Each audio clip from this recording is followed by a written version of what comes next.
Commissioner office police station கிடையாது. அது என்ன தைரியத்துல பேசுறாருன்னு தெரியல, அடிச்சு பேசுறாரு. இப்போ என்னன்னா அக்யூஸ்டுக்கு ஒரு ஆப்பர்ச்சுனிட்டி கொடுக்கணும். இந்த ஆப்பர்ச்சுனிட்டி 138ல கிடையாது. நமது வழக்கறிஞர் சமூகத்திற்கு மிகவும் பரிச்சயமானவரும், நமக்கு பல சட்ட வகுப்புகளை எடுத்து நமது சட்ட அறிவை மேம்படுத்தியவரும் மற்றும் பல மாவட்ட நீதிபதிகளையும் பல ஏபிபிகளையும் பல சிவில் நீதிபதிகளையும் உருவாக்கிய பெருமைக்குரியவர், மாண்பு பொருந்திய சென்னை உயர்நீதிமன்ற வழக்கறிஞர் ராம் பிரகாஷ் ராஜகோபால் சார் அவர்களை நம்முடைய ப்ரோலிடேட் பிடிஎஸ் குழுவின் வாயிலாக வரவேற்பதில் மகிழ்ச்சி அடைகிறேன். Welcome sir.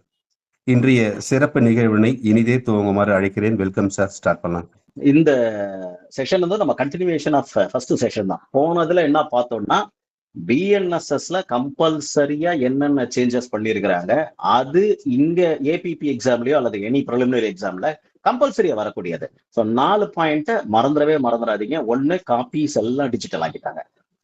அதான் அதர்வைஸ் நோனஸ் இப்போ பெரிய கலெக்டர் நடந்துட்டு இருக்கு இல்லையா, அதுதான் இ ஃபைலிங். அது இ ஃபைலிங் போனதுக்கு அப்புறம் அது எப்படி ஸ்பிளிட் பண்ணணும், எல்லாருக்கும் கொடுக்கணுங்கிறத உள்ளே கொண்டு வந்துட்டாங்க. So digital of documents being uploaded, first point. அது காப்பீஸ் நம்ம சுருக்கமா சொல்லிக்கணும். ஒண்ணு. ரெண்டாவது, எஃப்ஐஆரை பொறுத்த வரைக்கும் ஜூரிஸ்டிக்ஷன் இல்லைங்கிறத வெளிப்படையா அறிவிச்சிட்டாங்க. ஆனா அந்த அதர் ஹேண்ட கம்ப்ளைண்ட்டை பொறுத்த வரைக்கும் ஜூரிஸ்டிக்ஷனுக்கு வச்சுட்டாங்க. இது ரெண்டாவது, மறந்துடாதீங்க. அதுக்கு நம்ம போன தடவையே பார்த்தோம், இதுக்குள்ள என்னென்ன இருக்குங்கிறதெல்லாம் நம்ம பார்த்தோம். மூணாவது, நாம இந்த audio and video electronic means இதை பொறுத்த வரைக்கும் கம்பல்சரியா வந்து ஆடியோ அண்ட் வீடியோவை பொறுத்த வரைக்கும் ஒரு சில இதுல வந்து ஆடியோ அண்ட் வீடியோ மீன்ஸ் ஷேல் கொடுத்துருக்குறாங்க. பட் ஒரு சில இதுல நிறைய மேஜஸ்டீரியல் அஃபென்சஸ் ட்ரையல்ல பாத்தீங்கன்னா அது கிடையாது. ஆனா அதுக்கு பதிலாக ஒரே ஒரு ப்ரொவிஷனை 530ல கொண்டு வந்து வச்சுட்டாங்க, எல்லாத்துக்கும் உண்டு அப்படிங்கிற மாதிரி. ஸோ இதுல இருந்து கம்பல்சரியா கொஸ்டின்ஸ் வரும்னா கம்பல்சரியா கொஸ்டின்ஸ் வரும். இது ஒண்ணு. அப்ப நம்ம எப்படி பார்த்தோம்னா, அதுக்கப்புறம் இது ஒரு இன்ட்ரோடக்ஷன் கிளாஸ் தான். இன்ட்ரோடக்டரியில நம்ம எப்படி பாக்குறோம்னா, on police report, otherwise that police report, இது 2 தான் இருக்கு. அதுலதான் ட்ரையல் வந்து 5 மொத்தம் 5 டைப் ஆஃப் ட்ரையல். 6th வந்து ஹைகோர்ட் ட்ரையல். அது வந்து இம்பாசிபிள், மேக்சிமம் நடக்கிறது இல்லை. 5 type of trial. Trial of warrant cases by magistrates on police report. அது பாத்தீங்கன்னா final report on police report. Second, on otherwise and on police report. இது otherwise and on police report என்னங்கிறத நம்ம அடுத்து வரும்போது பார்க்கலாம். மூணாவது, சம்மரி ட்ரையல், செஷன்ஸ் ட்ரையல்.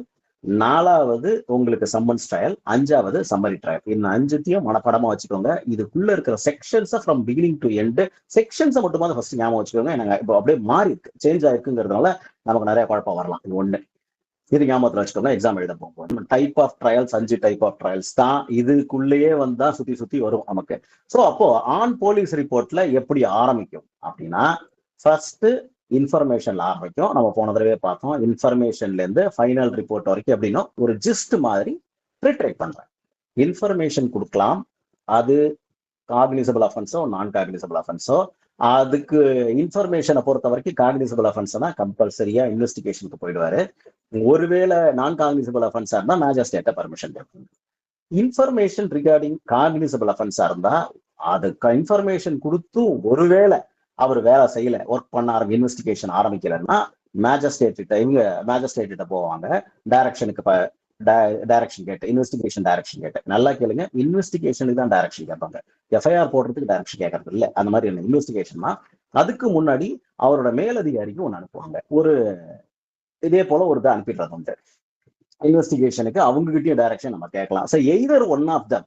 அப்போ இன்வெஸ்டிகேஷன் எப்படி ஆரம்பிக்கும்னா, ஒன்னு இன்ஃபர்மேஷன் வாங்கினோடனே அவரே ஆரம்பிப்பாரு. ஆர் அதர்வைஸ், அந்த அதர்வைஸ்ங்கிற வார்த்தை இந்த 2 பேரும் அவரோட மேலதிகாரி கொடுக்குற டைரக்ஷன்லயோ அல்லது ஜுடிஷியல் மேஜிஸ்ட்ரேட்ஸ் கொடுக்குற டைரக்ஷன்லயோ ஆரம்பிக்கிறது தான். Or courts, courts high courts கொடுக்கறதுலயோ ஆரம்பிக்கிற டைரக்ஷன் தான் அதர்வைஸ் பேரு. அது அதர்வைஸ்ன்றது இன்ஃபர்மேஷன் இல்லாததுன்னு முடிவுக்கு வர வேண்டாம். அதே போல அதர்வைஸ்ல என்ன இருக்கு அப்படின்னா, அதர்வைஸை பொறுத்த வரைக்கும் ஏன் இன்ஃபர்மேஷன் வாங்கித்தான் அது எப்படி அதுல இன்ஃபர்மேஷன் வரும் அப்படின்னா, ஒரு மேஜிஸ்ட்ரேட் கிட்ட நீங்க இன்ஃபர்மேஷன் நான் வந்து போலீஸ்ட கொடுத்தோம், அவங்க அந்த வேலை செய்யல அப்படின்ற இன்ஃபர்மேஷன் முதல்ல கொடுப்பீங்க. மேஜிஸ்ட்ரேட் அதை படிச்சு பார்ப்பாரு.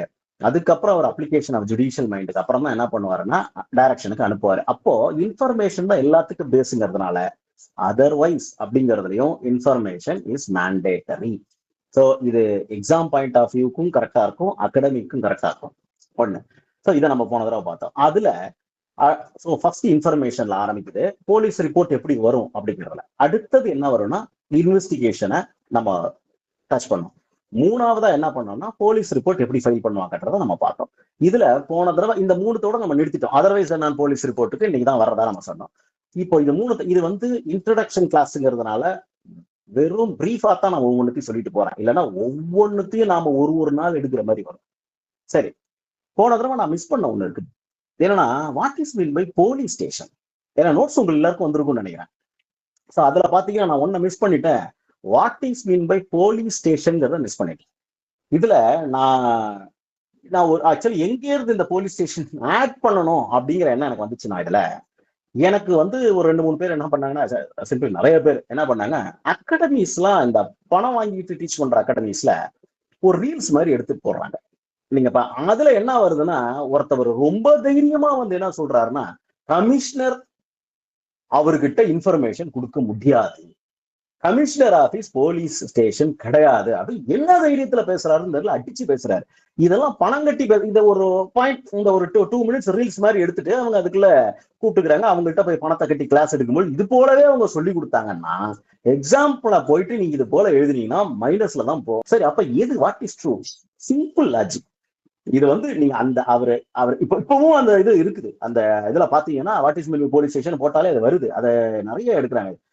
வெரி ராங் இது. சரி, எப்படி அப்போ போலீஸ் ஸ்டேஷன் என்ன அப்படின்னா, இப்போ வந்து இது கொடுத்துருக்காங்க உங்களுக்கு, போலீஸ் ஸ்டேஷனோட கொடுத்துருக்காங்க, ஸ்டேஷன் ஹவுஸ் ஆபீசரோட சேர்த்து போலீஸ் ஸ்டேஷன் படிச்சுக்கிறது. ஆனால் கமிஷனர் ஆபீஸ் போலீஸ் ஸ்டேஷனா வருமா அப்படின்னா, முதல்ல என்ன பண்ணுங்கன்னா சிம்பிள் லாஜிக், ஒரு இன்வெஸ்டிகேஷனை வந்து ஆரம்பிக்கிறது காக்னிசபிள் அஃபென்ஸ் கொடுத்தா அவர் வாங்க மறுத்தாருன்னா அடுத்தது நம்ம அங்கதானே அனுப்புறோம், கமிஷனருக்கோ ஒரு எஸ்பிக்கு தானே அனுப்புறோம். இந்த லாஜிக் கூட அவருக்கு ஒருத்தவர் தெரியாம கிளாஸ் எடுக்கிறாங்க. நான் வந்து இதை கண்டிக்க வேண்டிய கட்டாயம், நான் அதை ரீல்ஸ் சேவ் கூட பண்ணி வச்சிருக்கேன். கண்டிக்கக்கூடிய கட்டாயம் என்னன்னா, தயவு செஞ்சு இப்படி யாராவது சொன்னாங்கன்னா, நான் போன தடவையே சொன்னேன், நான் சொன்னாலும் சரி யார் சொன்னாலும் சரி, if that is correct அப்படின்றது புக்கை திறந்து ஒருத்தரை பார்த்திருக்கேன். இப்ப coming to that, what is a police station? Yes, commissioner office is also a police station. ஒன்னு.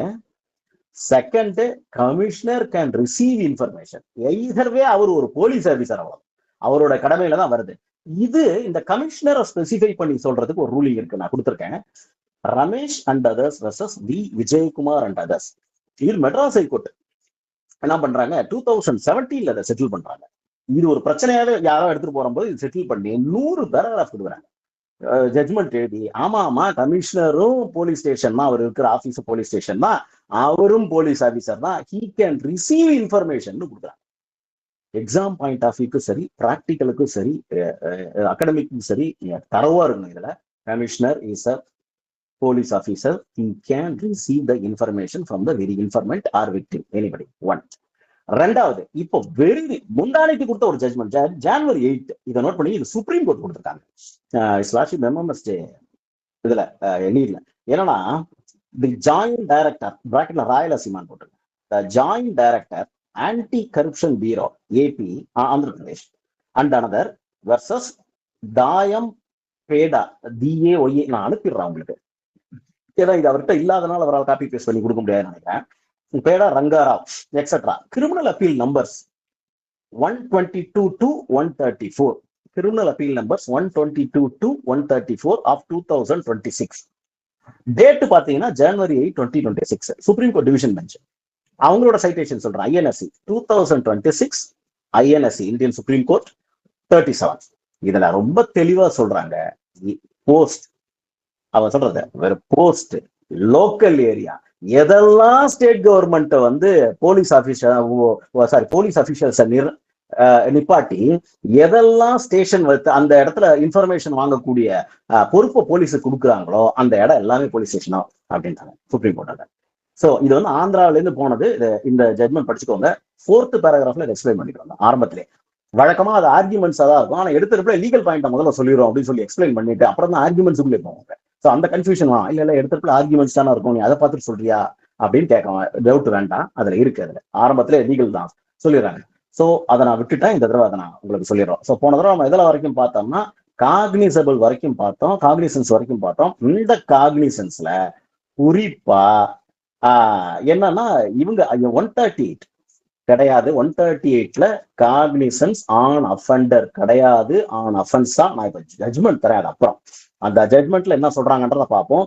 செக்ஷனை பாருங்க எப்படின்னா, பொதுவா காக்னிசன்ஸ் என்னன்னா ஃபைனல் ரிப்போர்ட் போட்ட உடனே மேஜிஸ்ட்ரேட் இன்கொயரி போயிடுவார். அவர் ஒன்ஸ் அவர் final report being filed and taking காக்னிசன்ஸ்னால inquiry starts. when inquiry stops trial starts. இவ்வளவுதான். இந்த ஒரு ரோலை ஞாபகம் வச்சுக்கோங்க. அப்ப பொதுவா என்னன்னா ஒரு சேவிங்னு ஒரு செக்ஷன் இருக்கும் காப்பாத்துறது. இதுல செக்ஷன் 5 பிஎன்எஸ்எஸ்ல பழைய இதுல சிஆர்பிசி 5 தான். அது என்ன சொல்லுதுன்னா ஐ ஆம் தி அத்தாரிட்டி இன் ப்ரொசீஜர். ப்ரொசீஜர்னாலே நான் தான். சிஆர்பிசி பிஎன்எஸ்எஸ் சொல்றது நான் தான். நான் என்னத்தான் எல்லாரும் ஃபாலோ பண்ணும். இதுக்கு முன்னாடி இருக்கிற செக்ஷன் 4 இருக்கு. பட் நீங்க ஃபைல் என்ன நான் தான் அத்தாரிட்டி, என்னத்தான் நீங்க ஃபாலோ பண்ணும். அன்லஸ் உங்ககிட்ட உன் ஆக்ட்ல நீ தப்பிக்கிறதுக்கு ஏதாவது வழி வச்சிருந்தேன்னா நான் உன்னை ஒண்ணும் பண்ண மாட்டேன் அப்படிங்கிறது தான் இது சொல்லுதே தவிர ஸ்பெஷல் ஆக்ட் ஆர்டினரி ஆக்ட்ன்றத கான்செப்ட் நம்ம புரியறதுக்காக சுப்ரீம் கோர்ட் சொல்றாங்களே தவிர அந்த மாதிரி ஒரு கான்செப்டே கிடையாது. ஸ்பெஷல் ஆக்ட் ஆல்வேஸ் ப்ரொசீஜர் தான். Procedure is a special act. அதுக்கப்புறம் தான் வந்து நீங்க ஒரு சப்ஸ்டான்டிவ் ஆக்ட்ல கொண்டு வந்து ஒரு 2 ப்ரொசீஜர்ஸை சேர்த்தீங்கன்னா அது ஸ்பெஷல் ஆயிடாது, வந்துடாது, பேரிமெட்டீரியாவா இருக்கும். அப்ப யாரு பெரிய 2 பேரிமெட்டீரியா 2 இது ஒரே காக்னிசன்ஸ் பத்தி பேசுதுன்னா எது பெருசு அப்படின்னா சிஆர்பிசி அதாவது பிஎன்எஸ்எஸ் தான் ஓவர் ரைட் பண்ணும், இது ஓவர் ரைட் பண்ணாது. இப்போ நீங்க எடுத்து 142 எடுத்து பாத்தீங்கன்னா அதுல வரும் நாட் வித் ஸ்டாண்டிங் எனிதிங் கண்டெய்ன்ட்னு எழுதிருப்பாங்க. அப்படின்னா என்னன்னா தப்பிக்கிறதுக்கான வழி வச்சுட்டாங்க. பொதுவா சிஆர்பிசி தான், ஆனா இதுல நான் அந்த மாதிரி எழுதிட்டேன், நான் தப்பிச்சுக்கிறேன், அது என்ன நான் சேவ் பண்ணிக்கிறேன். என்ன பொறுத்த வரைக்கும் 138 பொறுத்த வரைக்கும் காக்னிசன்ஸுக்கு நான் தான் அப்படின்னு கொடுத்துறாங்க. அத்தாரிட்டி எப்பவுமே அதுதான், பிஎன்எஸ்எஸ் தான், சிஆர்பிசி தான், பிஎன்எஸ்எஸ் தான். பட் இந்த மாதிரி இதை not with standing anything contained இந்த மாதிரிலாம் எழுதுறதுனால இது கொஞ்சம் தனித்துவமா தெரியுது. பிஎன்எஸ்எஸ் அமைதியா இருக்கும், அவ்வளவுதான், ஓவர் ரைட் பண்ணாது. இதுக்கு நிறைய எக்ஸாம்பிள் இருக்கு. பழைய 162 இப்போ இருக்கிற 187 ஐ திங்க் ஸோ அதுலயே ஒரு பெரிய எக்ஸாம்பிள் இருக்கு. அப்படி வரும்போது நான் சொல்றேன், அந்த இது வரும்போது சொல்லுவோம். அப்போ 138 பொறுத்த வரைக்கும் சுப்ரீம் கோர்ட் சொல்றாங்களே cognisance on offence and offender அப்படின்னா அது உடனே என்ன சொல்றாங்கன்னா இது அதுல காக்னிசன்ஸ் ஆன் அஃபென்ஸ் தான். செக்ஷனை படிச்சீங்கன்னா இதுல 190 பழசுல இப்போ 210 of the BNSS cognizance on offence தான். How to take cognizance on offence தான். இதுலயும் பாத்தீங்கன்னா 142 எடுத்து எனக்காக எடுத்து பாருங்க, cognizance taking cognizance on offence தான். அஃபெண்டரை பத்தி சொல்லவே சொல்லாது. அப்படி இருக்கும் பொழுது எங்க இருந்து இந்த அஃபெண்டர்ங்கிற வார்த்தை வருது? சுப்ரீம் கோர்ட் வந்து இது எக்ஸெப்ஷன் சொல்றாங்களா? எப்படி சொல்லி கொடுக்குறாங்கன்னா ரிசோர்ஸ் பர்சன்ஸ் வந்து எடுத்தெடுப்புல அவங்க எப்படி இதை தப்பா புரிஞ்சுக்கிறாங்கன்னு தெரியல. எடுத்தெடுப்புல என்ன சொல்றாங்கன்னா காக்னிசன்ஸ்ங்கிறது எல்லா இடத்துலயும் அஃபென்ஸ் தான், ஆனா எக்ஸெப்ஷன் பாத்தீங்கன்னா 138ங்கிறாங்க. அந்த மாதிரி எக்ஸெப்ஷன் தான் கிடையவே கிடையாது. எக்ஸாம் பாயிண்ட் ஆஃப் வியூக்கு 138ல காக்னிசன்ஸ் வந்து ஆன் அஃபென்ஸ் தான், அஃபெண்டர் கிடையாது. ஞாபகம் வச்சுக்கோங்க. 2 விதமா இருக்கு. ஒன்னு 138 142 under 142 negotiable instruments act cognisance can be taken on offence. Second offender. Third வந்து வேற ஏதாவது ரீசன் கொடுத்துட்டு 4வது நன் ஆஃப் தி அபவ்னு போட்டீங்கன்னா நீங்க அஃபென்ஸ் தான் டிக் பண்ணணும். ஒருவேளை on offence, and offender, on offence, on offender, fourth வந்து ஏ அப்படின்னு ஒண்ணு கொடுத்தாங்கன்னா இப்போ நீங்க ஏ தான் டிக் பண்ணணும். அதாவது அஃபென்ஸ் அண்ட் அஃபெண்டர் தான் டிக் பண்ணணும். ஏன் இப்பதானே நீ சொன்ன இதை கன்ஃபியூஸ் பண்றியா அப்படின்னா இல்ல, சுப்ரீம் கோர்ட் இங்கதான் வராங்க. எக்ஸெப்ஷன் அவங்க கொண்டே வரல. அவங்க என்ன சொல்றாங்கன்னா வழக்கமா கேசஸ்ல வந்து யாரு ஃபைனல் ரிப்போர்ட்டை பொறுத்த வரைக்கும் யார் மேல வேணாலும் ஜஸ்ட் அதனாலதான் என்சைக்ளோபீடியா கிடையாது. எஃப்ஐஆர் இஸ் நாட் அன் என்சைக்ளோபீடியாம்பாங்க. சப்ஸ்டன்ஸ் மட்டும் அஃபென்ஸ் மட்டும் இருக்கான்னு பார்ப்பாங்க. இருக்கட்டும், ஆளு வரும்பொழுது சம்மனிங் பண்ணும்பொழுது ஆள் யாருன்றது ஜட்ஜ் பார்த்து அவனை மட்டும் தான் கூப்பிடுவார். அதெல்லாம் prerogative of the judicial officer. Trial judge யார் சம்மன் பண்றாரோ அவருடைய ப்ரெரோகேட்டிவ், அவருடைய ஆதிக்காது. எஸ், என்னாலத்தான் நான் இவனைத்தான் கூப்பிடுவேன், நீ கொடுக்குற ஆளெல்லாம் என்னால கூப்பிட முடியாது. நான் பார்த்தேன் 7 ஒரு ஆளை நீ சொல்ற, 2 ஒருத்தன் ஒரு ஆளை சொல்றேன், நான் 2 பேரையும் கூப்பிடுவேன். நான் பார்த்திருக்கேன் 3 ஒருத்தனை, அவனையும் கூப்பிடுவேன். அல்லது நீ சொன்ன 2 பேர்ல ஒரு ஆளை விட்டுடுவேன், அல்லது 2 பேருமே விடுவேன், நான் ஒரு ஆளை மட்டும் கூப்பிடுவேன். இப்படி எந்த இதை வேணாலும் ஜுடிஷியல் மேஜிஸ்ட்ரேட் காக்னிஸ் சம்மன் அப்போ அவங்க செய்யலாம். ஃபுல் பவர் இருக்குது அவங்களுக்கு, ஜுடிஷியல் ஆஃபீஸர்ஸுக்கு. வெரி பர்டிகுலர்லி ட்ரையல் ஜட்ஜஸ்க்கு அது இருக்கு. பட் இது 319 அப்ளை ஆகாது, அது அப்புறம் போலாம். சோ இது வரும். இதுதான் இதே கான்செப்ட் தான் அப்போ பாத்துக்குவாங்க அப்படின்னா. பட் இங்க என்ன சொல்றாங்க சுப்ரீம் கோர்ட்டு, அது ஒரு அப்ராப்ரியேட்டா இல்ல அப்படின்றாங்க. ஏன்னா யாருக்கிட்ட செக் வாங்குறீங்கன்றத உங்களுக்கு தெரிஞ்சுட்டேன், இன்னாருக்கு தானே நோட்டீஸ் அனுப்புறீங்க அப்படிங்கும் போது அவன் மேல மட்டும் தானே கேஸ் போட முடியும். ஒண்ணு கம்பெனி மேல போட முடியும், இல்லைன்னா தனிப்பட்ட ஒருத்தவன் மேல போட முடியும். அது வந்து நீங்க டெட் ஆர் லயபிலிட்டி அவங்ககிட்ட தான் இருக்கு. ஸோ ஆள் யாருன்னு தெரியும் பொழுது அஃபெண்டரை வந்து அப்பவே இல்ல வேண்டாம் அப்படின்னு நீங்க நினைக்கிறது அப்ராப்ரியேட்டா இல்ல. ஸோ காக்னிசன்ஸ் எடுக்கும்போது அஃபெண்டரையும் சேர்த்து முடிவு பண்ணிக்கோங்கன்றாங்க. அதுக்கப்புறம் தனியா ஒரு, அதாவது என்ன சொல்ல வராங்கன்னா ஸ்பீடி ட்ரையல், இதுக்காக ஒரு ஹியரிங் போட்டு வழக்கமா என்ன பண்ணுவாங்க, காக்னிசன்ஸ் டேக்கன் ஃபார் சம்மன்ஸ் அப்படின்னு ஒரு டேட்டா போட்டு அதுக்கு ஒரு 4 நாள் ஆகும், அல்லது ஒரு 3 மாசம் 2 மாசம் 5 மாசம் எல்லாம் ஆகும். அதுக்கப்புறம் என்ன பண்ணுவாங்கன்னா ஜட்ஜி பார்த்துட்டு யார கூப்பிடணும்னு இருக்கு. இங்க என்ன சொல்றாங்க சுப்ரீம் கோர்ட், இந்த 138 மட்டும் வேணாம், படிக்கும் பொழுதே உனக்கு தெரியல அஃபண்டர் யாருன்னு, அப்படியே அனுப்பிச்சிரு, காக்னிசன்ஸ் டேக்கன் சம்மன்ஸ் அன்னைக்கே அனுப்பிச்சிரு அப்படின்றதான் அவங்க சொல்ல வராங்க. தவிர்த்து அந்த இடத்துல அது ஒரு எக்ஸப்ஷன் அவங்க சொல்லவே கிடையாது. அப்படி அவங்க சொன்னாங்கன்னா இதை மாத்திக்கணும். அப்படி கிடையாது. சுப்ரீம் கோர்ட் மேக்சிமம் தப்பே பண்ண மாட்டாங்க. ஸோ அப்படி சொல்லலை. காக்னிசன்ஸை பொறுத்த வரைக்கும் மறுபடியும் சொல்றேன், 138 அஃபென்ஸ் தான். அப்ராப்ரியேட்டா இல்ல, காக்னிசன்ஸ் எடுக்கும்போது இதுக்கு 100 நாள் தேவையில்லை சம்மனுக்கு, அன்னைக்கே நீங்க அனுப்பிச்சிடலாம், அதை அப்படியே எடுத்துருங்க அப்படின்னு சொல்றாங்க. இவ்வளவுதான். ஸோ அந்த ஞாபகத்துல வச்சுக்கோங்க. இப்போ நாம அதர்வைஸ் தென் நான் போலீஸ் ரிப்போர்ட்டுக்கு போறோம். What is otherwise then police report? கம்ப்ளைண்ட்டும் இல்லை. உடனே சொன்ன சார் அது கம்ப்ளைண்ட் கேஸ் கிடையவே இல்லை. அதான் பார்ட் கம்ப்ளைண்ட்டும் உண்டு, அவ்வளவுதான். நீங்க காக்னிசன்ஸ் பாத்தீங்கன்னா 210ல பாத்தீங்கன்னா 3 இருக்கும், ABC. 1 ஆன் கம்ப்ளைண்ட், 2வது ஆன் போலீஸ் ரிப்போர்ட், 3வது பாத்தீங்கன்னா அந்த இடத்துலதான் என்ன சொல்றாங்களா, judicial officer on is own accord அவரோ அல்லது ஆன் அப்பான் இன்ஃபர்மேஷனோ அவர் என்ன செய்யலாம்னா தாராளமா அவர் வந்து எடுக்கலாம். இப்போ போலீஸ் ரிப்போர்ட்டுக்கு ஒரு தனி ட்ரையல் ப்ரொசீஜர் கொடுத்துட்டாங்க எல்லாத்துக்குமே. அதர்வைஸ் என்ன போலீஸ் ரிப்போர்ட்னா போலீஸ் ரிப்போர்ட் இல்லாதது. சோ மேஜிஸ்ட்ரேட் தானா முன் வந்து எடுக்கிறது அது போலீஸ் ரிப்போர்ட்ல கிடையாது இல்லையா. அவர் முடிக்க அப்புறம் 156ல கொடுத்தாருன்னா வேற, இவரே எடுத்து ஒரு ப்ரொசீஜர் ஆரம்பிக்கிறாருன்னா ஆரம்பிக்கலாம், அது போலீஸ் இதுல வராது, ஃபைனல் ரிப்போர்ட் ஆகாதுங்கிறதுனால அதர்வைஸ் நான் போலீஸ் ரிப்போர்ட் இந்த ப்ரொசீஜரை தான் அவர் ஃபாலோ பண்ணணும். அதனால தான் கம்ப்ளைண்ட்டுக்கும் சரி, அவருக்கு முன் வந்து அவரா எடுக்கிற சூமோட்டோ ஆக்ஷன்ஸுக்கு சரி, இதுதான் அதர்வைஸ் நான் போலீஸ் ரிப்போர்ட்டுங்கிற வார்த்தை. அதனாலதான் அவங்க தெளிவா எழுதியிருக்கிறாங்க. இதுல எதுக்கு வரும்னா இப்ப இருக்கிற 21H கம்ப்ளைண்ட், அதை படிச்சுக்கோங்க. 2வது இப்போ இருக்கிற 210 சப்செக்ஷன் 1 சப்செக்ஷன் 3, பழசு வந்து 190 1C. இது ரெண்டுத்துக்குமே இந்த ட்ரையல் போறது. ரைட்.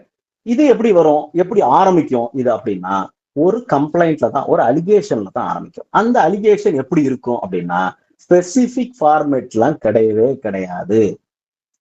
கம்ப்ளைண்ட் படிச்சு பாத்தீங்கன்னா கம்ப்ளைண்ட்ல it must be oral or in writing to the magistrate. So magistrate தான் இருக்கு. On against known or unknown person இருக்குது. இதுதான் வந்து என்ன சொல்றாங்கன்னா சுப்ரீம் கோர்ட் அப்ராப்ரியேட்டா வேண்டாம், அதுல அவசியம் இல்லை. ஏன்னா அதுல கம்ப்ளைண்ட்டுங்கிறது தான் அதுல இருக்குது 142 செக் டிசம்பர்ல. ஸோ கம்ப்ளைண்ட் அது அப்ராப்ரியேட்டா இருக்காது, நோன் ஆர் அன்னோன் இருக்காதுன்றாங்க. ஸோ இதை பொறுத்தவரை சாதாரணமா பாத்தீங்கன்னா நோன் ஆர் அன்னோன் பர்சன் அவர் என்ன பண்ணலாம், கம்ப்ளைண்ட் அலிகேஷன் எடுக்கலாம். அது ஃபைனல் போலீஸ் ரிப்போர்ட்டா இருக்கக்கூடாது. ஒருவேளை போலீஸ் ரிப்போர்ட்டா இருக்குன்னா அந்த போலீஸ் ரிப்போர்ட் வந்து ஃபைனலா அவர் கொடுக்கிற ரிப்போர்ட் நான் காக்னிசபிள் அஃபென்ஸா இருந்தால், அவர் வந்து இன்வெஸ்டிகேட் பண்றாரு, போலீஸ் ஒரு காக்னிசபிள் அஃபென்ஸ் வாங்கி இன்வெஸ்டிகேட் பண்றாரு, ஃபைனலா நான் காக்னிசபிள் அஃபென்ஸ்ல வந்து முடியுது அப்படின்னா, ஒரு அடிதடி இப்போ ஒரு பொண்ணு இன்னொருத்த வந்து ஓகே 376 ஒரு 417 வச்சு ஒரு கேஸை நடத்துறாரு, இவர் நடத்துற இன்வெஸ்டிகேட் பண்றாருன்னா ஃபைனலி இன்வெஸ்டிகேட் முடிச்சு 417 மட்டும் தான் இருக்கு, ஒரு வருஷத்துக்குள்ள மட்டும் தான் இருக்கு, அது நான் காக்னிசபிள் அஃபென்ஸ் அப்படின்னா அது ஃபைனல் ரிப்போர்ட் நவ் பிகம் எ கம்ப்ளைண்ட். அதான் எக்ஸ்பிளனேஷன்ல கொடுத்திருப்பாங்க. இப்போ அவரு அந்த இன்வெஸ்டிகேஷன் ஆஃபீஸர் பிகம் எ கம்ப்ளைனன்ட், அவ்வளவுதான். ஸோ இதை ஞாபகத்தில் வச்சுக்கோங்க. நான் இன்னும் நிறைய டீட்டெயில்டா போனோம், அதெல்லாம் அந்த சாப்டர் வரும்போது போகலாம். ஸோ இந்த ஸ்பெசிபிக் ஃபார்மேட் கம்ப்ளைண்ட்டுக்கு கிடையாது. எப்படி வேணாலும் கம்ப்ளைண்ட்ல இருக்கலாம், ஃபார்மேட் இப்படிதான் இருக்கணும் அப்படிதான் இருக்கணும், நிறைய ரிட்டர்ன் போடுறாங்க, அப்படிலாம் கிடையவே கிடையாது. 1. 2வது என்னன்னா அலிகேஷன் என்ன இருக்குதோ அந்த 2Hல என்னென்ன இருக்கு, அலிகேஷன்ஸ் இருக்கு, அது அலிகேஷன் இருக்கா இருக்கு, அது நோன் ஆர் அன்னோன் பர்சன் மேல இருக்கா இருக்கு, அந்த அலிகேஷன் அஃபென்ஸா மாறும், இவ்வளவுதான் தேவை. ஸோ அதை எடுத்துங்க. ரைட். அதுல இப்போ வந்து கம்ப்ளைண்ட்ல என்னென்ன மென்ஷன் பண்ணணும் அப்படிங்கிறதையும் இப்ப நான் சொன்னேன்.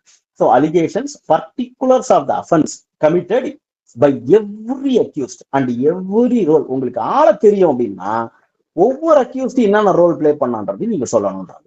ஸோ இது வந்து ஃபார்மேட் கிடையாது, அலிகேஷனை பொறுத்த வரைக்கும் கொண்டு வராங்க. இப்படிதான் இருக்கணும், இப்படிதான் இருக்கக்கூடாதுன்றது சொல்ல. ஸோ இது 2 ஜட்மெண்ட். சார் ஐ திங்க் இது இருக்கும்னு நினைக்கிறேன். 2த்தையும் காப்பி பேஸ்ட் பண்ணிடுறீங்களா? எஸ். முகமது யூசுப் வந்து நோ ஸ்பெசிபிக் ஃபார்மேட் ஃபார் கம்ப்ளைண்ட்டுக்கு. 2வது வந்து கம்ப்ளைண்ட்ல என்ன மென்ஷன் பண்ணணும் அப்படின்னு சொல்றத பொறுத்து இருக்கு. நான் 2வது கொடுக்க 2மே சுப்ரீம் கோர்ட் தான். 2வது நான் சொன்னது 3 ஜட்ஜ் பெஞ்ச், அதை நோட் பண்ணிக்கோங்க. ரைட்.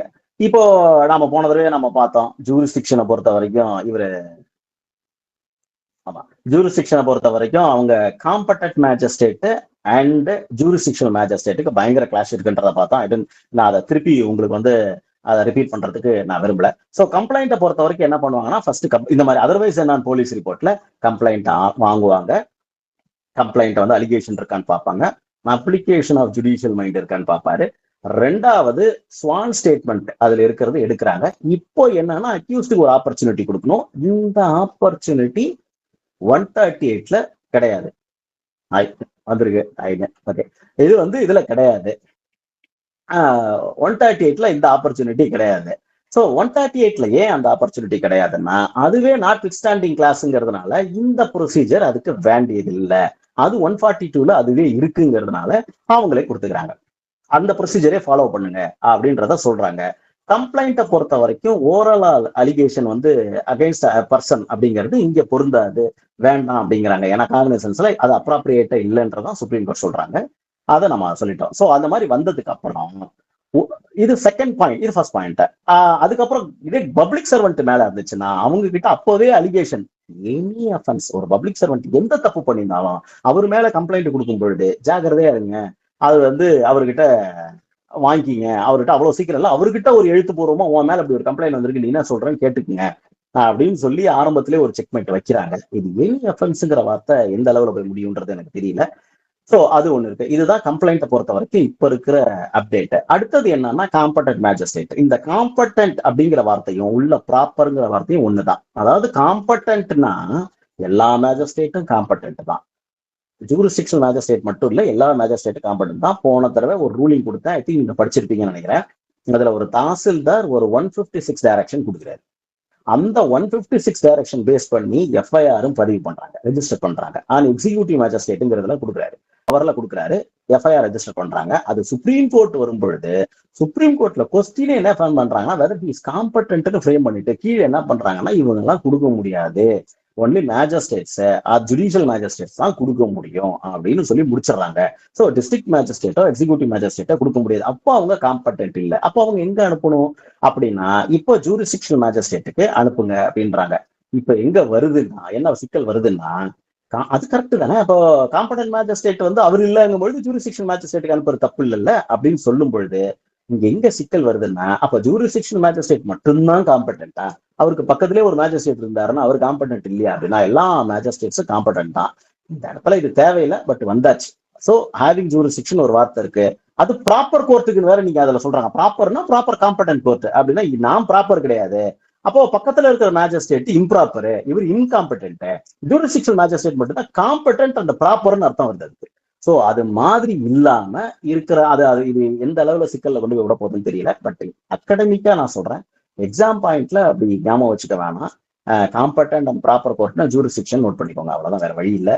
அப்கோர்ஸ் இது லிட்டரலா ராங் நான் சொல்றது இது ரெண்டாவது. பட் எனக்கு இவங்க அந்த மீனிங்ல தான் கொடுத்துருக்காங்க. அது வேற எந்த மீனிங் எடுத்துக்க முடியல. அதுல என்ன மாதிரி வேணாலும் யோசிச்சு பார்த்தாலும் அந்த meaning on every angle I could not even assume even a single meaning other than this. So competent or magistrate na if incompetent or improper magistrate, improper person is sending the complaint which he receives to the having jurisdiction magistrate, means if he has any jurisdiction very next to if he has very magistrate next to him, he becomes incompetent and improper ன்னு அர்த்தம் ஆகுது. சரி, அதெல்லாம் ஒரு பக்கம் இருக்கு. போன தடவை பாத்தீங்கன்னா ஜூரிஸ்டிக்ஷன் இல்லாதனால அந்த வார்த்தை வராது. ஏன்னா ஏற்ற வர அனுப்பலாமே, ஜூரிஸ்டிக்ஷன்ல மேஜிஸ்ட்ரேட்டை கூட அனுப்பலாமே அப்படின்னு. சோ அதை கவனிச்சுங்க. மூணாவது பாத்தீங்கன்னா 202, அது ஒரு இன்கொயரி. என்னன்னா என்ன தப்பு அவர் அதுல கம்ப்ளைண்ட்ல அவருக்கு சந்தேகம் வருதோ அந்த சந்தேகத்தை மட்டும் விசாரிக்கிறது தான் அந்த 202. சரி, உதாரணத்துக்கு பாத்தீங்கன்னா ஒரு பைகாமி, நான் எப்பவுமே இந்த உதாரணத்துக்கு இதான் கரெக்டா இருக்கும். ஒரு பைகாமியில வந்து ஒருத்தவங்க போடுறாங்க, ஒரு கம்ப்ளைண்ட்டை போடுறாங்க. ஸோ ரிலேட்டிவ் தான் போட முடியும். பைகாமியில போடும்போது இவர் இன்னொரு கல்யாணம் பண்றாரு, அந்த ஒரு கோயிலுக்கு கீழே, அந்த மலைக்கு கீழே இருக்க கோயில்ல கல்யாணம் பண்றாரு, அதுக்குள்ள இருக்கிற மண்டபத்துல தான் கல்யாணம் பண்றாருன்னு போது மேஜிஸ்ட்ரேட் முடிவு யோசிக்கிறாரு, எனக்கு அந்த வழியா வருவேன் தெரியும், ஆனா அந்த இடத்துல ஒரு கல்யாண மண்டபம் இருக்காங்கிறது இவங்க சொல்றது எனக்கு டவுட்டா இருக்கு. சோ என்ன பண்ணுவாரு, அவரு ஒரு ஆள் அப்பாயிண்ட் பண்ணலாம் அல்லது போலீஸை கூப்பிடலாம். ரெண்டு பேரும் யாராவது ஒருத்தரை அவர் இன்வோக் பண்ணி அவரோட பவரை யூஸ் பண்ணி யாராவது ஒருத்தங்களை கூப்பிட்டு அவர் என்ன சொல்லலாம்னா, போய் அதை மட்டும் தெரிஞ்சுக்கிட்டு வா. இதுதான் 202, பழைய 202 scope. 225 I think so. Scope என்னன்னா அதுதான். சோ அதை பார்த்துட்டு வந்ததுக்கு அப்புறம் ரைட் அப்ளிகேஷன் ஜுடிஷியல் மைண்ட் அடுத்ததுக்கு போவாரு. பழைய 203 இப்ப இருக்கிற டிஸ்மிசல் ஆஃப் கம்ப்ளைண்ட், ஒண்ணு அதை வச்சுட்டு டிஸ்மிஸ் பண்ணுவார் கம்ப்ளைண்ட்டை, இல்ல அப்படின்னா சம்மன்ஸ் போயிடுவார். இது வரைக்கும் டேக்கிங் காக்னிசன்ஸ் இவ்வளவுதான். சரியா? இது ஒண்ணு. இதுதான் வந்து கம்ப்ளைண்ட். அதர்வைஸ் நான் கம்ப்ளைண்ட். இது கம்ப்ளைண்ட்ல மொத்த ஒரு தேர்ட் பார்ட்டி வந்து மேஜிஸ்ட்ரேட் கிட்ட கொடுத்தாலும் இதுதான், இந்த ப்ரொசீஜர் தான். இவரே முன் வந்து ஒன்னு எடுத்தாலும், காக்னிசன்ஸ் எடுத்தாலும் இந்த ப்ரொசீஜர் தான். ஃபர்ஸ்ட் ஸ்வான் ஸ்டேட்மெண்ட் இதெல்லாம் பார்த்துட்டு தான் போகும். சரியா? இதை நம்ம பார்த்துட்டோம். அடுத்தது cross case or counter cases. எனக்கு வந்து நான் இந்த செக்ஷன் 1 செக்ஷன் 2 அப்படின்னு எடுத்து எனக்கு பழக்கம் இல்லை. நான் ஏன் அப்படி இல்லைன்னா கான்செப்டை போட்டு எக்ஸாம் பாயிண்ட் ஆஃப் இது வந்து அகாடமிக்காவும் இருக்கணும், எக்ஸாம் பாயிண்ட் ஆஃப் வியூக்கும் இருக்கணுங்கிறதுக்காக என்ன பண்ணுவேன், I have made my own type of syllabus. அது ஒரு இதுல தான் நான் கொடுத்துட்டே வருவேன் நான். அதை பாருங்க. ஸோ ஏதாவது லெஃப்ட் ஓவர் இருந்துச்சுன்னா நம்ம கடைசி நாள் முடிச்சதுக்கு அப்புறம் என்ன பண்ணுவாங்கன்னா we will continue by way of whatever we left. அதுல நான் I will fill up the gap. Right. இப்போ cross cases or case in counter, இது பல பேர்ல கேஸ் இன் கவுண்டர்னு கூப்பிடுறாங்க, கிராஸ் கேசஸ்னு கூப்பிடுறாங்க. அது அது எப்படி வேணும். இதுக்கான ப்ரொசீஜர் என்னன்னா ரொம்ப சிம்பிள். பாருங்க, ஒரு போலீஸ்ட ஒரு ரெண்டு பார்ட்டி அடிச்சுக்கிறாங்க. ஒருத்தவர் அதே சம்பவத்தை அதே நாள போய் ஏ வந்து பி மேல கம்ப்ளைண்ட் கொடுக்குறாரு, அதே நாள் அதே சம்பவத்துல பி வந்து ஏ மேல கம்ப்ளைண்ட் கொடுக்குறாரு. அப்படின்னா போலீஸ் என்ன பண்ணணும்னா கன்ஃபியூஸா ஆக வேணாம். as usual இவர்கிட்ட வாங்கி அது காக்னிசபிள் அஃபென்ஸான்னு பாப்பாரு. இவர்கிட்ட ஒரு இன்ஃபர்மேஷன் வருது, அது காக்னிசபிள் அஃபென்ஸான்னு பாப்பாரு. இதுல காக்னிசபிள் அஃபென்ஸ் முடிவு பண்ணிட்டாருன்னா கண்டினியூ பண்ணுவாரு. இது அதே போல பி கொடுத்ததும் காக்னிசபிள் அஃபென்ஸ்னா அவர் கண்டினியூ பண்ணுவாரு. இன்வெஸ்டிகேஷன் இதுக்கு முன்னாடி நான் சொன்னதெல்லாம் போவாரு. ஃபைனல் ரிப்போர்ட்டும் தனித்தனியா போடுவாரு. அவ்வளவுதான். இந்த இடத்துல எங்க கன்ஃபியூஷன் வருதுன்னா, ஏன் ரெண்டு பேரும் வந்து ஒரே கோர்ட்ல ஏன் வந்து இந்த இடத்துல ஒரு கன்ஃபியூஷன் வருதுங்கிறது எனக்கு புரியல. அவரு ஒரு இன்ஃபர்மேஷன் வாங்குறாரு, அவர் ஒரு ஃபைனல் ரிப்போர்ட் போடுறாரு, இது ஒரு இன்ஃபர்மேஷன் ஃபைனல் ரிப்போர்ட் போடுறாங்க. சோ இதுல என்ன வருது அப்படின்னா, மேஜிஸ்ட்ரேட்ஸ் என்ன பண்ண ஆரம்பிச்சாங்க இந்தியா முழுக்க ப்ரீவியஸ்ல, சோ ரெண்டுமே இருக்குல்ல, கொடுங்க நாங்க கிளப் பண்ணி ஒன்னா நடத்தி ஒன்னா ஜட்ஜ்மெண்ட் கொடுக்குறோம் அப்படின்னு கொடுக்க ஆரம்பிச்சாங்க. ஒருத்தவனை விடுதலை பண்ணி ஒருத்தவனை அக்செப்ட் பண்ணிட்டு இந்த மாதிரிலாம் கொடுக்க ஆரம்பிச்சப்ப என்ன சொல்றாங்கன்னா, ஒரு சுப்ரீம் கோர்ட் இன்வால்வ் ஆகுது. இல்ல இதெல்லாம் கிராஸ் கேஸ் கவுண்டர் கேஸ் இந்த மாதிரி எல்லாம் எதுவுமே இல்லை, வார்த்தை இல்லை, இல்லாதான் யூஸ் பண்ணாதீங்க. ஃபர்ஸ்ட் வேணா கஸ்டமரியா புரிஞ்சுக்கிறதுக்காக யூஸ் பண்ணிக்கோங்க. அப்பார்ட் ஃப்ரம் தட் என்ன சொல்றாங்கன்னா, ஒரு from the beginning to end ஒரு ஃபைனல் ரிப்போர்ட் போடுறாங்க. ஃபைனல் ரிப்போர்ட்ல எப்படி நீங்க டீல் பண்ணுவீங்க அந்த மாதிரி டீல் பண்ண. உனக்கு தெரிய வரும்பொழுது ரெண்டு பேருமே வந்து ஒரே சம்பவத்துலதான் ஒரு ரெண்டு கேஸ் இருக்குன்னு உனக்கு தெரிய வரும்பொழுது, எய்தர்வே அதை பப்ளிக் ப்ராசிக்யூட்டர் சொல்ல போறாங்க, இல்லது வந்து இவர் வந்து ஃபைனல் இன்வெஸ்டிகேஷன் ஆஃபீஸர் சொல்ல போறாரு, பார்ட்டி சொல்ல போறாங்க. அப்படி தெரிய வரும்பொழுது ரெண்டுத்தையும் எடுத்து வச்சு ஒரே நாளா நடத்திட்டு வா, ஜட்ஜ்மெண்ட் மட்டும் ஒரே நாள்ல கொடுங்க. அவ்வளவுதான் சொல்றாங்க. ஜட்ஜ்மெண்ட்டை மட்டும் ஒரே நாள்ல கொடுங்க. இதுல ஒருத்தனை விடுதலை பண்ண ஒருத்தனை விடு அப்படின்லாம் அவங்க சொல்லல. இப்ப என்ன ஆகுதுன்னா, இந்த கடைசி பாயிண்ட் இல்லையே, அப்ப சம்ஒன் ஷால் பி எ பெர்பெட்ரேட்டர் ரெண்டு பேரும் எப்படி இருக்க முடியும் ஏஆர்பி அப்படிங்கும் பொழுது, மெட்ராஸ் ஹைகோர்ட்டும் சரி சுப்ரீம் கோர்ட்டும் சொல்ற காலப்போக்கில் என்ன பண்றாங்க, அவங்களோட காலத்தை மாத்திக்கிட்டு ரெண்டுத்துல ஒருத்தவங்க இருக்க முடியாது. சோ இப்போ ஆனந்த கணேஷ் என்ன சொல்லியிருக்காங்கன்னா, ரெண்டுத்துல ஒரு ஃபைனல் ரிப்போர்ட் வந்து ஒருத்தவங்க மேல நீ ரெஃபரா தான் போடணுன்ற மாதிரி கொடுக்குறாங்க. அப்கோர்ஸ் அது போலீஸ் ஸ்டாண்டிங் ஆர்டர்ல தான் வருதே தவிர லீகலா இந்த இதுல பாத்தீங்கன்னா அவர் என்ன வேணாலும் அவரோட ஒருத்தவருடைய ப்ரெராகேட்டிவா நம்ம கண்ட்ரோல் பண்ண முடியாது. ஒரு இண்டிவிஜுவலா ஒரு ஜுடிஷியரி ஒரு எக்ஸிக்யூட்டிவ்ல நுழைய முடியாது. பட் எனிஹேவ் அவர் he has his own reasons. எனக்கு என்ஐவிஜியோட பழைய கேசஸ் எல்லாம் பார்க்கும்போது இருக்கு அப்படின்னு தோணும். பட் பின்னாடி பாத்தீங்கன்னா அவரோட யோசிக்கும் போது நம்ம அனுபவம் வர யோசிக்கும் சம்வாட் இட் இஸ் கரெக்ட் அப்படிங்கிற மாதிரி தான் வருது. ஸோ இதுலயும் நம்ம அந்த மாதிரி யோசிக்க முடியல. ஸோ என்ன ஐடியாலஜில கொடுக்குறாங்க அப்படின்றது ஏன்னா அங்க உட்காரும் போது அவங்களுக்கு தான் தெரியுது. ஸோ சுப்ரீம் கோர்ட்டை கோட் பண்றாரு. அப்கோர்ஸ் கோர்ட் சுப்ரீம் கோர்ட்ஸ் அதுக்கப்புறம் கொடுத்துட்டு போலீஸ் ஸ்டாண்டிங் ஆர்டர்ல போலீஸுக்கு தான் அதனோட இதை கொடுக்குறாங்க. அடுத்தது என்னன்னா, போலீஸ் ஸ்டாண்டிங் ஆர்டரை கோர்ட் நம்ம கோர்ட்டு மதியணும்னு அவசியமே கிடையாது. இதெல்லாம் அந்தந்த நாள் வரும்போது டீடைல்டா பார்ப்போம். இப்போதைக்கு இதை மட்டும் நோட் பண்ணிங்க, இந்த ரெண்டு ஜட்மெண்ட் நோட் பண்ணிக்கோங்க. ரெண்டுமே சுப்ரீம் கோர்ட்டு அதாவது இது எல்லாமே இன்ட்ரோடக்ஷன் தான். இப்போ கிராஸ் கேஸ் இப்போ ஃபர்ஸ்ட் நான் என்ன சொன்னேன், இன்ஃபர்மேஷன்னா என்ன அப்படின்னா, அதுக்கு நான் 2-3 ஜட்மெண்ட் கொடுத்தேன். அது இன்ட்ரோடக்ஷன் ஃபார் சம் நாலேஜ். இந்த இன்ஃபர்மேஷன் என்ன, இது இன்ஃபர்மேஷன் இல்லை, இவர் எப்படி இன்வெஸ்டிகேஷன் ஆரம்பிக்கலாம் அப்படின்னு சொல்றதுக்கான ஒரு நாலேஜுக்காக கொடுக்கக்கூடிய ஜட்மெண்ட்ஸ் தான். இன்டெப்தா போறதுல ஒவ்வொரு சாப்டர் நம்ம போகும்போது இன்டெப்தா போய் ஒவ்வொரு செக்ஷனா நம்ம அதாவது அதை பிரிச்சு நம்ம கொண்டு போலாம். இதே அப்படி மூணா பிரிச்சிருக்கேன். Final report police on police ரிப்போர்ட்ல எப்படி பிரிச்சிருக்கேன்னா, இன்ஃபர்மேஷனுக்கு வரைக்கும் சில ஜட்மெண்ட்ஸ், இவங்களுக்கு சில ஜட்மெண்ட்ஸ், உங்களுக்கு இன்வெஸ்டிகேஷனுக்கு ஜட்மெண்ட்ஸ், அதுக்கப்புறம் ஃபைனல் ரிப்போர்ட் ஜட்மெண்ட், அதுக்கப்புறம் ப்ரொடெஸ்ட் அப்ளிகேஷனுக்கு ஒரு ஜட்மெண்ட் அப்படிங்கிறது, காக்னிசன்ஸுக்கு ஒரு ஜட்மெண்ட்ஸ். இதெல்லாம் ஐடியா இருக்கு, ஃபர்ஸ்ட் படிச்சுக்கிறதுக்காக நான் சொல்லியிருக்கேன். அந்த இது வரும்போது காலம் வரும்போது நம்ம டீட்டெயிலா அதெல்லாம் பார்க்கணும். ஸோ இது ரெண்டுத்தையும் அவங்க கொடுத்துட்டாங்க. இந்த ரெண்டு ஜட்மெண்ட் தான், இது ரெண்டுத்தையும் நோட் பண்ணிக்கோங்க. Sudhir versus state of AP versus Mishrilal, இது ரெண்டும் நெஸ்டிங் ஹோல்ட்ஸ் குட். அது லிமிடேஷன் அண்ட் ஜூரிஸ்டிக்ஷன். இதெல்லாம் வந்து நாலேஜ். ஓகே, லிமிடேஷன் என்ன, ஜூரிஸ்டிக்ஷன் என்ன, இந்த ஜட்மெண்ட் படிச்சு ஓரளவு தெரிஞ்சுக்கலாம். ஸோ அதோட நம்ம இட்ஸ் லைக் ஜூரிஸ்ப்ரூடன்ஸ் இந்த கேஸ், இந்த கிளாஸ் எப்படின்னா இட்ஸ் ஜூரிஸ்ப்ரூடன்ஸ். அப்படி எப்படின்னா பிஎன்எஸ்எஸ்க்குள்ள முழுசா படிக்கிறதுக்கு முன்னாடி வாட் இஸ் ஜூரிஸ்ப்ரூடன்ஸ் அப்படின்னா இட்ஸ் லத்தீன் வேர்டு.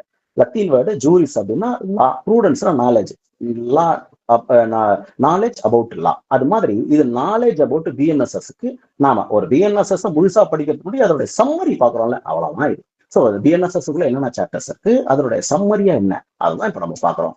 அதுக்கப்புறம் வரும்பொழுது டீடைல்டா வரும்பொழுது நம்ம இது வந்து ப்ரிலிமினரிக்கு கரெக்டா நம்ம பாக்குறது. Limitation and jurisdiction.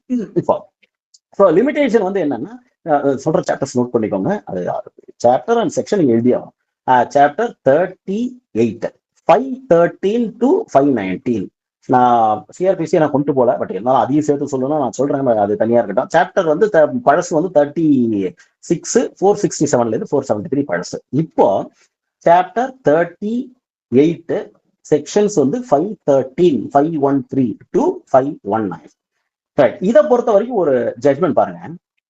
Sarah Mathew versus institute of cardiovascular diseases reported in 2014. Sir அது இருக்கு நினைக்கிறேன், காப்பி பண்ணுங்க. Sara Mathew versus institute of cardiovascular diseases. பாருங்க, இது வந்து தமிழ்நாட்டுக்கு வரும்பொழுது இது வந்து தமிழ்நாட்டுல இருந்து போன ஜட்மெண்ட் தான். லிமிடேஷன் என்னென்ன பிரிச்சு வச்சிருப்பாங்க.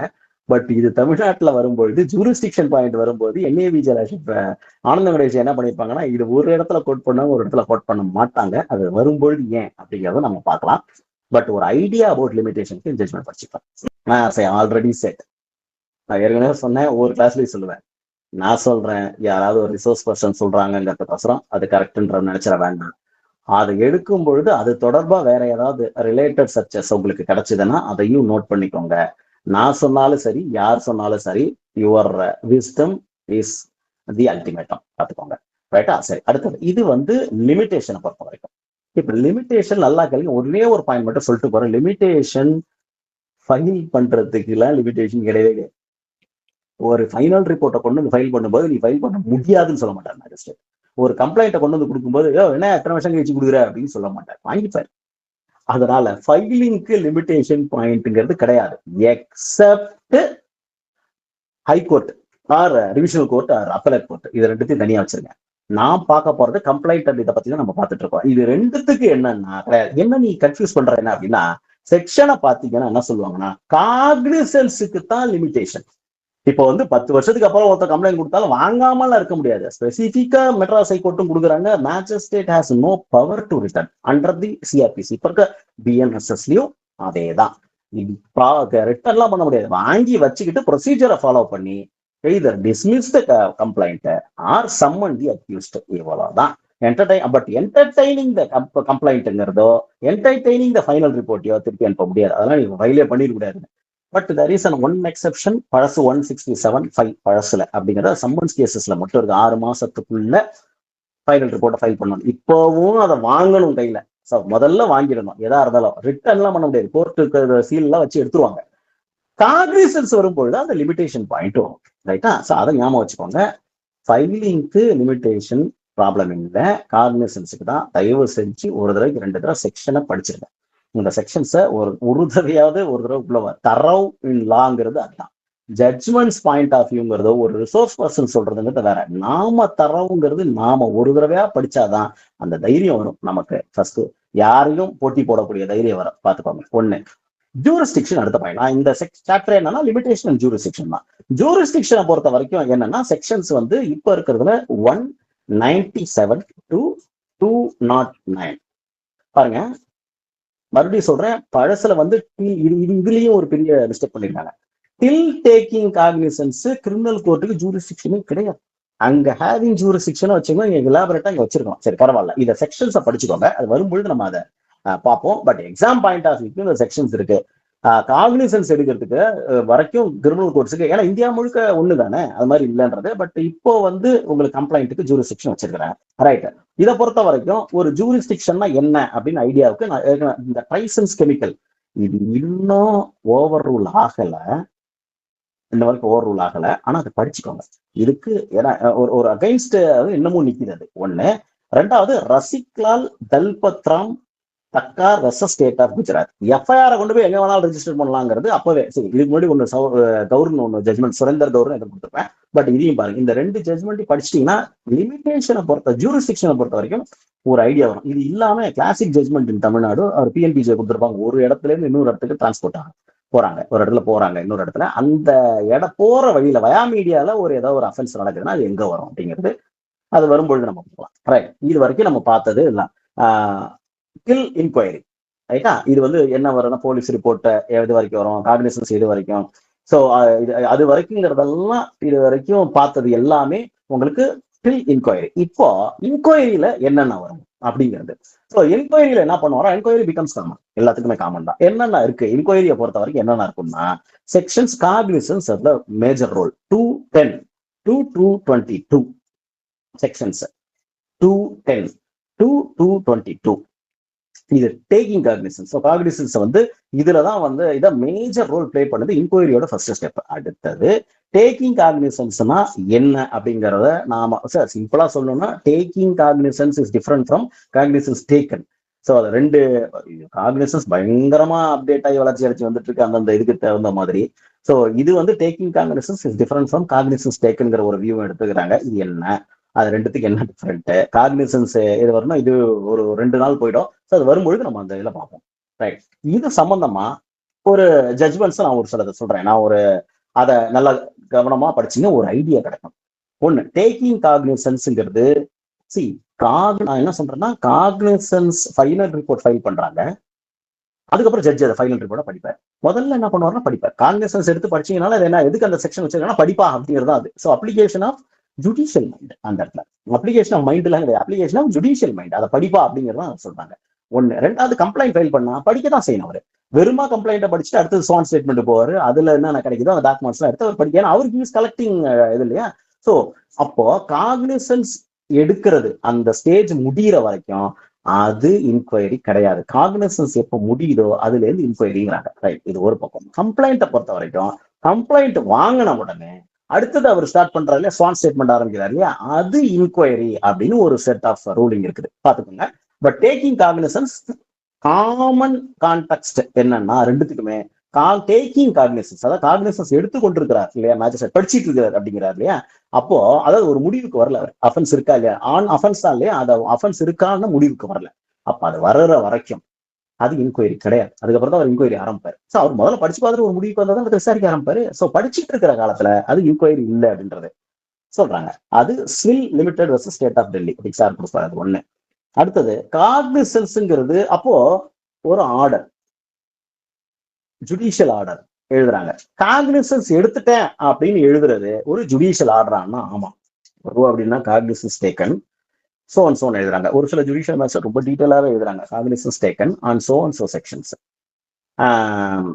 கான்டம்ப்ளேட்டிங் ரீடிங் அப்படின்னு சொல்லி பார்த்து எடுத்துட்டு என்ன பண்றாங்கன்னா அதுக்கு டீட்டெயிலா எழுதுறாங்க. பட் ப்ராப்பர் மெத்தடாலஜி என்னங்கிறத இந்த ஜட்ஜ்மெண்ட்ல சொல்லியிருக்காங்க. It is judicial order. Judicial ஆர்டர்னால என்ன வரணும், ரீசனிங் வந்துடணும். ஸோ அதை பார்த்துக்குங்க, அது கொடுத்துருக்காங்க, இதை பார்த்துக்குங்க. டேக்கிங் காக்னிசன்ஸ் மீன்ஸ் அப்படின்னா 1960 இப்போ நுபுல் தல்வார்ல அதை ஃபாலோ பண்றாங்க. பட் 1960 வாடிலால் பாஞ்சல் வர்சஸ் கதிகோ நுழையில. ஸோ இது மாதிரி இது என்னன்னா AR 1960 சுப்ரீம் கோர்ட் 1113. டேக்கிங் காக்னிசன்ஸ்னா என்ன அப்படிங்கிறத கொஞ்சம் அண்டர்ஸ்டாண்டிங், இதெல்லாம் அண்டர்ஸ்டாண்டிங் படிச்சிட்டோம்னா ஒரு ஐடியா வந்துடும். அடுத்தது இது ரைட்டர் காக்னிசன்ஸ் என்ன தெரிஞ்சிருச்சு, எது காக்னிசன்ஸ் இல்லை அதை சொல்லு அப்படின்னா அது RR Chari versus I think 3 judge bench நினைக்கிறேன் versus the state of Uttar Pradesh 1951 supreme court reporter 312. எது காக்னிசன்ஸ் இல்லைன்னா மேஜிஸ்ட்ரேட் படிச்சு பார்த்துட்டு இதுல அஃபென்ஸ் இல்ல அப்படின்னு ஒரு முடிவுக்கு வந்தாருன்னா he has not taken cognizance on offense. அவ்வளவுதான். அஃபென்ஸ் இல்லைன்ட்டாலே அடுத்த அஃபெண்டர்ங்கிற பேச்சே கிடையாது.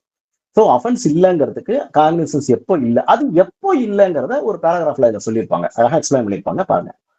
அடுத்தது காக்னிசன்ஸுக்கு இந்த பிரைமா ஃபேஸிங்கிறது நெசசரியா அப்படின்னு நான் இந்த இடத்துல ஒரு விஷயம் புட் ஃபோர்த். என்னன்னா மேக்சிமம் லத்தீன் வார்த்தைகள்ல நாம கவனம் கொடுக்கறத விட்டுட்டு, ஏன்னா மேக்சிமம் லத்தீன் வார்த்தைகள் நம்ம யூஸ் பண்ணல. இதெல்லாம் ஒரு சில இடத்துல 1-2 இடத்துல தான் யூஸ் பண்றாங்க. ரெஸ்ஜுடிகேட்டா, ரெசப்ஜுடிஸ் இந்த மாதிரி அங்க இடத்துல தான் யூஸ் பண்றாங்களே தவிர ஈவன் ரெஸ்ஜுடிகேட்டா கூட அவங்க பண்றது இல்லை. அந்த மாதிரி இடத்துல வருதே தவிர வேற இடத்துல இல்லாத இடத்துல நம்ம அந்த லத்தீன் வார்த்தை யூஸ் பண்றதை விட அதனுடைய ஆல்டர்னேட்டிவ் இங்கிலீஷ் வார்த்தை யூஸ் பண்ணிக்கிறது better. So prima facie necessary cognisance அப்படின்னா ஒரு இனிஷியல் ஐடியா ஃபார் அஃபென்ஸ் இருக்கா அப்படின்னா அது போதுமா? ஒரு allegation which leads to an offence which is அதுதான் பிரைமா ஃபேசியன்னு பேரு. Prima facie is a Greek word. It becomes prima facial அப்படிங்கிறது அதுக்கப்புறம் becomes prima facie Latin word, then become French, அதுக்கப்புறம் இங்கிலீஷ் வருது. ஸோ இது இவ்வளோ லிங்குவிஸ்டிக் இருக்கிறதுனால பிரைமா ஃபேசி நமக்கு பழக்கமானதுனால நம்ம சொல்லிக்கிறோம். பட் பிரைமா ஃபேசி என்னன்னா இப்ப டிக்ஷனரி சேர்த்துட்டாங்க. என்னங்கிறத ஒரு தடவை படிச்சிருக்கேன். அந்த வார்த்தையெல்லாம் எந்த வார்த்தையெல்லாம் புதுசா இருக்க மாதிரி உங்களுக்கு தெரிஞ்ச உடனே டிக்ஷனரியில பாத்துருங்க. So prima facie necessary for taking காக்னிசன்ஸ்னா ஆமா. Allegation which leads to an offence தேவையா அப்படின்னா ஆமாம் அது இருக்கணும் அப்படிங்கிறதான். ஸோ ஃபைனல் ரிப்போர்ட் வந்து வாங்குறாருல மேஜிஸ்ட்ரேட், அது இதுவா இன்கொயரியானா அது இன்கொயரி கிடையாது. கம்ப்ளைண்ட் வாங்குறாரு இல்லையா கையில, அது இன்கொயரியானா இன்கொயரியில என்னென்ன காக்னிசன்ஸ் இருக்கு. ரைட். அதுக்கப்புறம் ரைட் இந்த இடத்துல இன்கொயரி இது வந்து நான் ஸ்பெசிபிக்கா சொல்லணும். நான் பார்த்தேன், என்கிட்ட இது வந்து அனுப்பிச்சாங்க, இதுவும் அனுப்பிச்சாங்க. டேரியா ஒருத்தர் சொல்றாரு இதுலயும் ENQUIRY அப்படின்னா அது வந்து போலீஸ், INQUIRYனா அது மேஜிஸ்ட்ரேட்டுங்கிற. அவெல்லாம் இல்ல. இன்கொயரி என்கொயரி எல்லாம் ஒண்ணுதான். இன்னும் சொல்ல போனா after all handmade of justice. இதுல போய் எனக்கு இவ்வளவு அறிவு இருக்குது, நான் ஐக்கு வித்தியாசம் கண்டுபிடிச்சிட்டேன், ஐல வர்றது வந்து மேஜிஸ்ட்ரேட், ஈல வர்றது இதுங்கிறதெல்லாம் அவசியம் இல்லை. சரி, இதை நீ எப்படி சொல்ற? ஏதாவது ஜட்மெண்ட் சொல்லுதுன்னா ஜட்மெண்ட் செகண்டரி. இத வந்து சொல்லி சொல்லி பார்த்துட்டு என்ன பண்றாங்க, இது வந்து பெரிய கன்ஃபியூஷனை கிரியேட் பண்ணுதுங்கிறதுனால ஒரு செக்ஷனே இருக்கு. நீங்க இது உங்களுக்கு இது எடுத்தீங்கன்னா PC act, prevention of corruption act 17A அப்படின்னு பாருங்க. நீங்க அப்படி அடிச்சு பாருங்க 17A அப்படின்னு பாத்தீங்கன்னா அவங்க வெறுத்து போய் என்ன பண்ணுவாங்க, inquiry or inquiry, enquiry ENQUIRY or inquiry INQUIRY or investigation of offence எல்லாத்தையும் எழுதிடுவாங்க. எழுதிட்டு என்ன பண்றாங்க, relating to recommendation made or decision taken by a public servant in charge of official functions or duties. So அவங்க என்ன சொல்லிட்டாங்க, அப்பா இது மூணுமே ஒண்ணுதான். ஸோ என்கொயரினால இன்வெஸ்டிகேஷன்ல வருது, என்கொயரி, அது மூணுத்துக்கு வேற வேற வார்த்தை தான் அவங்க கொண்டு போய் வெறுத்து போய் எழுதிட்டாங்க. ஸோ நீங்க எக்ஸாமினேஷன் பாயிண்ட் ஆஃப் வியூல போயெல்லாம் அங்க போய் எதுல எழுதிடாதீங்க. இன்கொயரி என்கொயரி எல்லாம் ஒண்ணுதான். After all it is an English word. அவ்வளவுதான். என்கொயரி இன்கொயரிக்கு ஒன்றும் பெரிய டிஃபரெண்ட்லாம் இல்லை. இதுல போட்டீங்கன்னா மாறாது. இவங்க என்ன தைரியத்துல அவங்க சொல்லி தராங்கன்னு தெரியல, எதை வச்சுக்கிட்டு சொல்லி தராங்கன்றது அவங்க தெரியல. அந்த மாதிரிலாம் கிடையாது. இதை பாருங்க. ஸோ இதை இட்ஸ் அ காமன் சென்ஸ். நாம இதை பாக்குறோம், ஒரு ஆர்டினரி வேர்டு, இதை யூஸ் பண்றோம். அதுக்கப்புறம் பாத்தீங்கன்னா எதுலயாவது அது வந்திருக்கா அப்படின்னு ஒரு ஹார்மோனியஸ் ரீடிங் ஆஃப் லா பார்த்தாலே தெரிஞ்சிடும் உங்களுக்கு. இது எவ்வளவு வெறுத்து இருந்தா இந்த 17A இதெல்லாம் கொண்டு வந்திருப்பாங்க அவங்க. அது இப்ப ரீசெண்ட் அமெண்ட்மெண்ட் அதெல்லாம் கொண்டு வந்திருப்பாங்க. ரைட், பாருங்க. சோ இன்கொயரி என்னன்னா ரொம்ப சிம்பிள், ட்ரையல் இல்லைன்னு அர்த்தம். இவ்வளவுதான். அவங்களால அதை எக்ஸ்பிளைன் பண்ணவே இல்லை. வாட் இஸ் மீன் இன்கொயரினா நாட் ட்ரையல். அப்படின்னா ட்ரையல் எப்ப வரும்? இப்போ சுப்ரீம் கோர்ட் இன்டர்ஃபியர் பண்ணி என்ன சொல்றாங்க, once charges being framed completely thereafter trial starts. So till the charge framing of charges is completed, the inquiry is going on and the trial does not start. So trial starts in when inquiry stops. இவ்வளவுதான். இது supreme court சொல்றாங்க, வரும்பொழுது நம்ம பார்க்கலாம் detail. சரி, copies கொடுக்குறாங்களா, அது inquiry ஆனா ஆமாம் இன்கொயரி தான். இதுல ஒரு சிக்கல் வந்துருக்கு. இப்போ இது வந்து நம்ம நிறைய நான் பார்த்திருக்கேன், நானுமே அதை டீல் பண்ணிருக்கேன். இது என்ன சிக்கல்னா, என்னோட ஃப்ரெண்ட் ஒருத்தர் கூட ஆரம்பிச்சாரு ஒரு இதுல, இந்த சேலமா இல்ல திருப்பூரான்னு தெரியல, அங்கேருந்து ஆரம்பிச்சாங்க. நாங்க ரூலிங் எல்லாம் கொடுத்தோம். ஓகே, இப்ப இது வரைக்கும் நம்ம இன்கொயரி பத்தி பார்த்தோம் இல்லையா? இது சம்பந்தமான ஒரு ஐடியா தெரிஞ்சுக்கிறதுக்கான ஜட்மெண்ட்ஸ், எதெல்லாம் இன்கொயரி, இதெல்லாம் இன்கொயரி இல்ல, இதெல்லாம் என்கொயரி, எதெல்லாம் இன்கொயரி அப்படின்றதுக்கு பாக்குறதுக்கு என்னன்னா, ஃபர்ஸ்ட் வந்து எதெல்லாம் இன்கொயரி டைம்ல வரும் அப்படின்ற காப்பீஸ் தான் மெயின். இப்ப இது வரைக்கும் நம்ம பார்த்ததெல்லாம் செக்ஷன்ஸே போதும். காப்பீஸை பொறுத்த வரைக்கும் அந்த ஜட்மெண்ட், காப்பீஸ் அண்ட் ஜட்மெண்ட். கம்ப்ளைண்ட்டை பொறுத்த வரைக்கும் கம்ப்ளைண்ட்ல காப்பீஸ சென்ட் பண்ணணும் இல்லையா? இவருக்கு சம்மன் அனுப்பும்போது சம்மன் கூடவே கம்ப்ளைண்ட் அலிகேஷன், உன் மேல இதான் அலிகேஷன் இருக்குன்னு அனுப்புவாங்க, அதை அனுப்பணும். அது வந்து நிர்மல்குமார் ஜே வந்து ஒரு ஜட்மெண்ட் கொடுத்துருக்காங்க, எப்படி கம்ப்ளைண்ட்டை காப்பீஸோட அனுப்பணும் அப்படின்றத கொடுத்துருக்காங்க. சார் காப்பி பேஸ்ட் பண்றாங்க. அதை டால்மியான் Bharat versus the registrar of companies, இதுல இது 138 அதுல கொடுத்துருக்காங்க. அடுத்தது பாத்தீங்கன்னா காப்பீஸை வந்து இப்போ இ-ஃபைலிங் ஆர் பிசிக்கல் ஃபைலிங், எது வந்து ஸ்டாண்ட் பை, எதை வந்து கணக்குல வச்சுக்கிறது, which date shall be to be taken as calculation of the first day. இ-ஃபைலிங்ல கொடுக்கறதா அல்லது பிசிக்கல் காப்பியா கொடுத்ததா, எது வந்து ஃபர்ஸ்ட் டே ஆஃப் சப்மிட்டிங் அப்படின்னா மெட்ராஸ் ஹைகோர்ட் டிசைட் பண்ணிட்டாங்க இ ஃபைலிங் தான் அப்படின்னு. இந்த இடத்துல ஒரு சிக்கல் வருது. என்ன வருதுன்னா, ஒரு 167 பாருங்க. முன்னாடிலாம் என்ன பண்ணுவாங்கன்னா, சிபிஐ என்ன பண்ணுவாங்க, ஒருத்தவரை வந்து மேக்சிமம் சிபிஐ வந்து அரெஸ்டே பண்ண மாட்டாங்க. ஒரு கேஸ்ல வந்து என்ன பண்ணிடுறாங்க, ரித்து சபாரியான்ற ஒரு கேஸ்ல என்ன பண்றாங்க, அவங்க அரெஸ்ட் பண்ணிடுறாங்க. கேஸ்ல அரெஸ்ட் பண்ணிட்டு என்ன பண்றாங்க, அவங்க டிஃபால்ட் பெயில் கிட்டத்தட்ட வந்துருச்சு. அந்த 60 டேஸ்ல பெயில் வரும்போது என்ன பண்றாங்க, ஒரு ஃபைனல் ரிப்போர்ட் கொண்டு வந்து போடுறாங்க. அந்த ஃபைனல் ரிப்போர்ட் எடுத்து பார்த்துட்டு என்ன பண்றாங்கன்னா, பேஸ்டா அந்த ஃபைனல் ரிப்போர்ட் வந்துருச்சு, சோ உனக்கு டிஃபால்ட் பெயில் கிடையாது, இனிமே வழக்கமா நீ மெரிட்ல வாங்கினாதான், அதனால என்ன, அதான் ஸ்டாட்யூட்டியா உன்னை வந்து வெளில அனுப்ப முடியாது, 60 நாள் 90 நாள் கணக்குல அனுப்ப முடியாது. இந்த 60 நாள்னா என்ன, 90 நாள்னா என்ன, இப்போ அது எப்படி இருக்குது, இதனுடைய why it has been inserted. 1973க்கு முன்னாடி பாத்தீங்கன்னா அது கிடையாது, 1973 தான் கொண்டு வந்தாங்க. which is now reiterated same as it is. எதனால எப்படி அப்படிங்கிறத நம்ம அதை டீட்டெயில்டா வரும்போது நம்ம பார்ப்போம். இப்ப என்ன சொல்றாங்க, சரி இந்த இப்போ அந்த மாதிரி கொண்டு வந்து போடுறத சுப்ரீம் கோர்ட் வரைக்கும் போகுது. இப்போ சுப்ரீம் கோர்ட் என்ன சொல்றாங்க, சி இது வந்து யூ ஆர் டேக்கிங் ஐடியா, இது வந்து டெக்னிக்க not to release a person and உங்களுக்கு என்ன ஆகுதுன்னா கர்டைலிங் ஹிஸ் லிபர்ட்டி, இதை நாங்க ஒத்துக்க முடியாது அப்படின்னு சொல்லிட்டு அந்த ஃபைனல் ரிப்போர்ட்ல வந்து ஒரு சில பேப்பர்ஸ் எல்லாம் விட்டு போகுது. அதுல இல்லாத பேப்பர்ஸோட கொண்டு வந்து விற்கிறாங்க, அவ்வளவுதான். சோ அவங்க என்ன சொல்றாங்க, இதுக்கு பேர் இன்கம்ப்ளீட் ஃபைனல் ரிப்போர்ட்னு ஒரு பேர் வைக்கிறாங்க. Final report does not complete properly. என்னென்னலாம் இருக்கோ, நான் போன தடவை அவனுக்கு கொடுத்தேன் 173 நான் கொடுத்தாச்சு, நீங்க படிச்சிருப்பீங்கன்னு நினைக்கிறேன். அந்த டாக்குமெண்ட்ஸ் செக்ஷன்ல என்னென்னலாம் இருக்கோ அதெல்லாம் இல்லாம அவசரமா ஒருத்தர் லிபர்ட்டியை கட் பண்ணுங்கிறதுக்காக நீ டாக்குமெண்ட்ஸ் எல்லாம் இல்லாம நீ போட்டா அது termed as incomplete final report. இது போட்டப்ப இ ஃபைலிங் பிரச்சனை எல்லாம் பெருசா இல்லை. என்னாச்சு, இப்ப என்ன ஆகுதுன்னா, நிறைய பேர் அகாடமிக்கா இருக்கவங்க டீல் பண்ணீங்கன்னு நினைக்கிறேன். போலீஸ் என்ன பண்றாங்க, அந்த குறிப்பா இப்ப இருக்க சிசிபி தான் அந்த வேலையை பாக்குறாங்க. அந்த 60 நாள் நம்ம வெளில வர போறோம் அப்படின்னு தெரிஞ்சுதுன்னா அவன் என்ன பண்றான், உடனடியா ஒரு ஃபைனல் ரிப்போர்ட்டை ஃபைல் பண்ணி ஒரு 4 பக்கம் அடிச்சு ஆன்லைன்ல போட்டு ஃபைனல் ரிப்போர்ட் இ ஃபைல்டு அப்படின்னு போடுறாங்க. நாம கொண்டு போய் 60th டேவோ அல்லது 90th டேவோ நாம அந்த 180 இப்போ 187 அதுல போடும் பொழுது மேஜிஸ்ட்ரேட்ஸ் என்ன சொல்றாங்க, இல்ல இ ஃபைலிங் ஆயிடுச்சு. ரித்து சபாரியா சொன்னாலும் ஒத்துக்கிறது இல்ல. இப்போ வந்து ஏன்னா இ ஃபைலிங் டேட் தான் ஃபர்ஸ்ட் டேட் மெட்ராஸ் ஹைகோர்ட் சொல்லுது. அதை தான் அவங்க எல்லாருமே பாக்குறாங்க. ஆனா அதுல என்ஏவிஜே தான், நம்ம ஆனந்த நடேஷ் தான் எழுதிருப்பாங்க. அதுல ஒரு லைன் வச்சிருப்பாரு, என்ன வச்சிருப்பாருன்னா, இந்த கேஸை பொறுத்த வரைக்கும் இ ஃபைலிங் வந்து கரெக்டா கொண்டு போயிருப்பாங்க. இ ஃபைலிங்கை பொறுத்த டேட் தான் first day, the day to be calculated for 60 days or 90 days to a person to release a person on statutory bail or deferred bail. But it is not the case that incomplete charge final report has been filed. அதனால நான் அதை பார்க்க மாட்டேன்னு முடிக்கிறேன். Constitutional court அதெல்லாம் பார்க்க மாட்டாங்க. Once constitutional கோர்ட்டுக்கு போகும்பொழுது அவங்களுக்கு என்ன பாயிண்ட் இருக்கோ அதை மட்டும் தான் பார்ப்பாங்க. அந்த ஆர்கியூமெண்ட்டை நீங்க எடுக்கல, இன்கம்ப்ளீட் ஃபைனல் ரிப்போர்ட் நீ எடுக்காததுனால அதுக்குள்ள நான் போக மாட்டேன். ஸோ செட்டில் என்னன்னா இ ஃபைலிங்ல தான். அப்ப என்ன அர்த்தம்னா, நீ பிசிக்கலா என்ன கொடுக்க போறீங்களோ அதுல ஒரு பேப்பர் கூட மிஸ் ஆகாம இ ஃபைலிங்ல எல்லாமே வந்திருந்தா தான் அது கம்ப்ளீட் ஃபைனல் ரிப்போர்ட். இப்போ ரித்து சபாரியால் அதான் நான் சொல்றேன், ஒரு பேப்பர் பிசிக்கல்ல போடக்கூடாதுன்னு. அப்புறம் அதே தானே இ ஃபைலிங் இருக்க முடியும். 2 பேப்பரை வச்சுட்டு மறுபடியும் ஒன் செகண்ட் நமக்கு அவனை கட்டைல் பண்ணிட்டப்ப ஃபைனல் ரிப்போர்ட் இருக்கு, உன்னை நான் கட்டைல் பண்ணிட்டேன், உன்னை வெளியில விட முடியாது, இ ஃபைலிங் படி பார்த்தேன்னா அதுதான் நான் நாளை கணக்கா எடுத்துக்குவேன் அப்படின்னு மேஜிஸ்ட்ரேட் சொன்னாருன்னா, முடிஞ்ச அளவுக்கு ரித்து சபாரியா பாருங்க, இந்த ஜட்மெண்ட்லயும் இன்கம்ப்ளீட் ஃபைனல் ரிப்போர்ட்னு ஒரு வேர்டு வரும். அதாச்சும் ஆனந்த நடேஷ் கொடுத்ததுலயும் அது 2த்தையும் கோட் பண்ணி கொடுங்க. இப்போ இது சிக்கல்ல தான் இருக்கு. ஏன்னா மேஜிஸ்ட்ரேட்ஸ் போய் நம்ம சொல்லும் போது நம்ம பொறுமையா கேட்கறாங்க, சார் என்ன ரைட்டு சார், இருந்தாலும் ஒரு ஆர்டர் வாங்கி வந்துடுறீங்களா ரிவிஷன். இப்போ வந்து என்னன்னா ரிவிஷன் தான், அது வேற 167க்கு மேல இது போக முடியாது. கிரிமினல் ஒப்பீல் போயிட்டு இருந்து இப்போ ரிவிஷன் கொண்டு போறாங்க. அது ஆனந்த நடேஷ் தான் அதுக்கு ரூலிங் கொடுத்துருக்காங்க. சார் சார் அது வாங்கிட்டு வந்துருங்களேன் அப்படின்னு சொல்லி அவங்களே என்ன பண்றாங்க, அதை டே கட் பண்ணிடுறோம் அப்படின்னு சொல்றாங்க. இதுக்கு மேல ஒரு ரவுண்ட் அடுத்த ரவுண்டு போக வேண்டியதா இருக்கு. அப்ப அது வரைக்கும் அவன் உள்ளதா இருக்கான். முன்னாடியும் நம்ம என்ன சொல்லுவோம்ப்பா, இன்னைக்கு வரல கட்டாயமா உன்னை வெளில எடுத்துருவோம், 2 ஷூரிட்டியை கூட்டிட்டு வாங்க. இப்போ அதை சொல்ல முடியறது இல்லை. அதனால இது ஒரு பிராக்டிக்கல் அஸ்பெக்ட்ல இந்த ப்ராப்ளம் இருக்கு.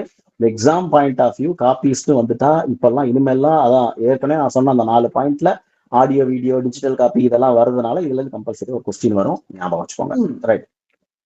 ஸோ இ ஃபைலிங் பிசிக்கல் சொல்லியாச்சு. ஸோ கமிட்டல் ப்ரொசீடிங், அக்யூஸ்ட வரவழைச்சு அவனை வந்து பிஆர்சி ஆக்கி, அதாவது ப்ரிலிமினரி ரெஜிஸ்டர் கேஸ் வச்சு அவனை வந்து செஷன்ஸ் கோர்ட்டுக்கு ஹையர் கோர்ட்டுக்கு அனுப்புறது இன்கொயரியான yes, it is an inquiry. அது வரும்பொழுது டீட்டெயிலா பார்க்கலாம். இப்போதைக்கு எஸ் ஆர்னும் அப்படிங்கிறதா. டிஸ்சார்ஜை பொறுத்த வரைக்கும் வெதர் இட் இஸ் இன்கொயரினா yes it is inquiry because hearing both the sides. ஒன்னு இதுக்கு அதுல என்னென்ன இருக்குன்னா ஒரு 3 ஜட்மெண்ட்டை பார்த்துக்கிட்டீங்கன்னா இது ஒரு ஐடியா இருக்கும். டிஸ்சார்ஜ்னா என்ன, அது வந்து ஆன் போலீஸ் ரிப்போர்ட்ல டிஸ்சார்ஜ் எப்படி, அதர்வைஸ் நான் போலீஸ் ரிப்போர்ட்ல டிஸ்சார்ஜ் எப்படி, அடுத்தது பாத்தீங்கன்னா இதுல எப்படி உங்களுக்கு வந்து செஷன்ஸ் ட்ரையல்ல எப்படி இப்போ சம்மன்ஸ்ல இருக்குது. ஸோ சம்மரி ட்ரையல் பீங் சம்மன்ஸ்னா சம்மரியில எப்படி சம்மன்ஸ்ல எப்படி அப்படிங்கறது இது முன்னாடி வந்து சம்மன்ஸ் கிடையாதுன்னு தான் இருக்குது.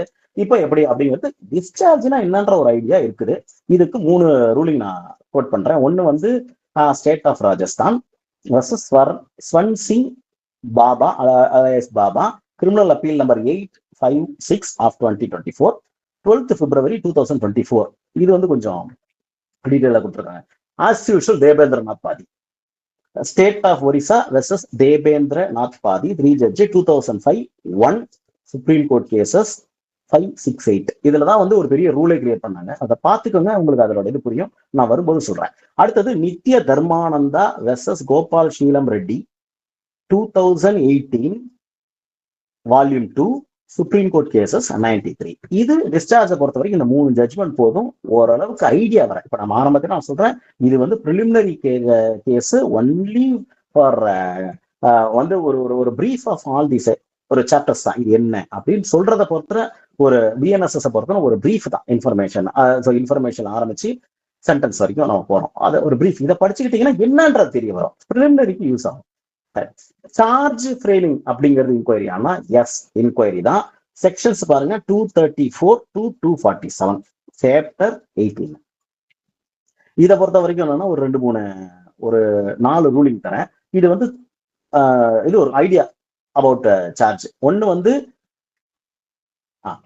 அது வந்து டிஸ்சார்ஜ் பொறுத்த வரைக்கும் அவர் கொடுக்குறாரு. ஒன்னு வந்து என்னன்னா how to frame a charge, ஒரு சார்ஜ் எப்படி ஃப்ரேம் பண்ணணும் அப்படிங்கிறதுக்கு ஒரு ஜட்மெண்ட் கொடுத்துருக்கேன். ஜக்கியா அஹ்சன் ஜஃப்ரி, இது வந்து 2022 3 ஜட்ஜ் பெஞ்ச் ஒண்ணு. அடுத்தது லெஸ்ஸர் அஃபென்ஸுக்கு சார்ஜ் பண்ணலாமா அப்படிங்கிறது 2வது. இது வந்து குலாம் ஹசான் பே வெர்சஸ் முகமது மக்பூல் மக்ரே அப்படிங்கிறது இதுவும் 2022 ஜட்மெண்ட். ஏன்னா இது மாதிரி ரீசெண்டா தான் உங்களுக்கு எடுக்கிறாங்க. நம்ம பிஎன்எஸ்எஸ் தான் ரீசெண்டா பார்க்கலாம். ஏன்னா பழசு எல்லாத்தையும் டிஸ்கஸ் பண்ணுவாங்க. அந்த மாதிரி தான் எடுத்து கொடுப்பேன். 3வது பாத்தீங்கன்னா power to direct further investigation. Charge ஃப்ரேமிங்க்கும் ஃபர்தர் இன்வெஸ்டிகேஷன் நிறைய தொடர்பு இருக்கு. ஸோ அது என்ன அப்படிங்கிறது வினுபாய் ஹரிபாய் மலாவியா. அது என்ன மாறல, அப்படியே தான் இருக்குது. இவங்க அப்படி இருந்தாங்கன்னா கொண்டு வந்து அதில் வச்சிருக்கணும். லாவா இருந்திருந்தாங்கன்னா பிஎன்எஸ்எஸ்ல. ஆனா என்ன பண்றது, அவர் அப்படியே அமித்ஷா ரிட்ரைட் பண்ணதுனால வரல. சரி விட்டுருவோம். சரி, கம்ப்ளைண்ட் கேஸுக்கு என்ன அப்படின்னா charge framing for complaint cases என்ன? Kailash Vijay Vargiya versus Rajalakshmi 2023 judgment. இதை 4 பார்த்துட்டீங்கன்னா ஓரளவுக்கு ஒரு ஐடியா கிடைச்சிடும். சரி, பெயில் அண்ட் பெயில் பாண்ட் ப்ரொசீஜர்ஸை பொறுத்த வரைக்கும் உங்களுக்கு தெரியும். சாப்டர் வந்து 476 78 to 496. இது ஒரு இன்ட்ரெஸ்டிங் சாப்டர். வரும்பொழுது நம்ம அதை பற்றி டீட்டெயில் பார்ப்போம். இதுவும் இன்கொயரியானா காக்னிசன்ஸுக்கு முன்னாடி வந்துச்சுன்னா இது வந்து இன்கொயரி இல்லை, but deemed as an inquiry. அவ்வளவுதான். இது 2 கண்டா இருக்குது. காக்னிசன்ஸ் அப்புறம் வந்தாச்சு அப்படின்னா சம்மனிங் வருதுன்னா definitely it is an inquiry. இதுக்கு வந்து ஓரளவுக்கு பெயில் பாண்டு இதை பத்தி புரிஞ்சுக்கிறதுக்காக ஒரு 3 ஜட்மெண்ட் சொல்றேன். ஒன்னு வந்து என்னன்னா Rohit Bishnoi versus the state of Rajasthan. இது வந்து 2023 ஜட்மெண்ட். இது வந்து principles to decide bail application.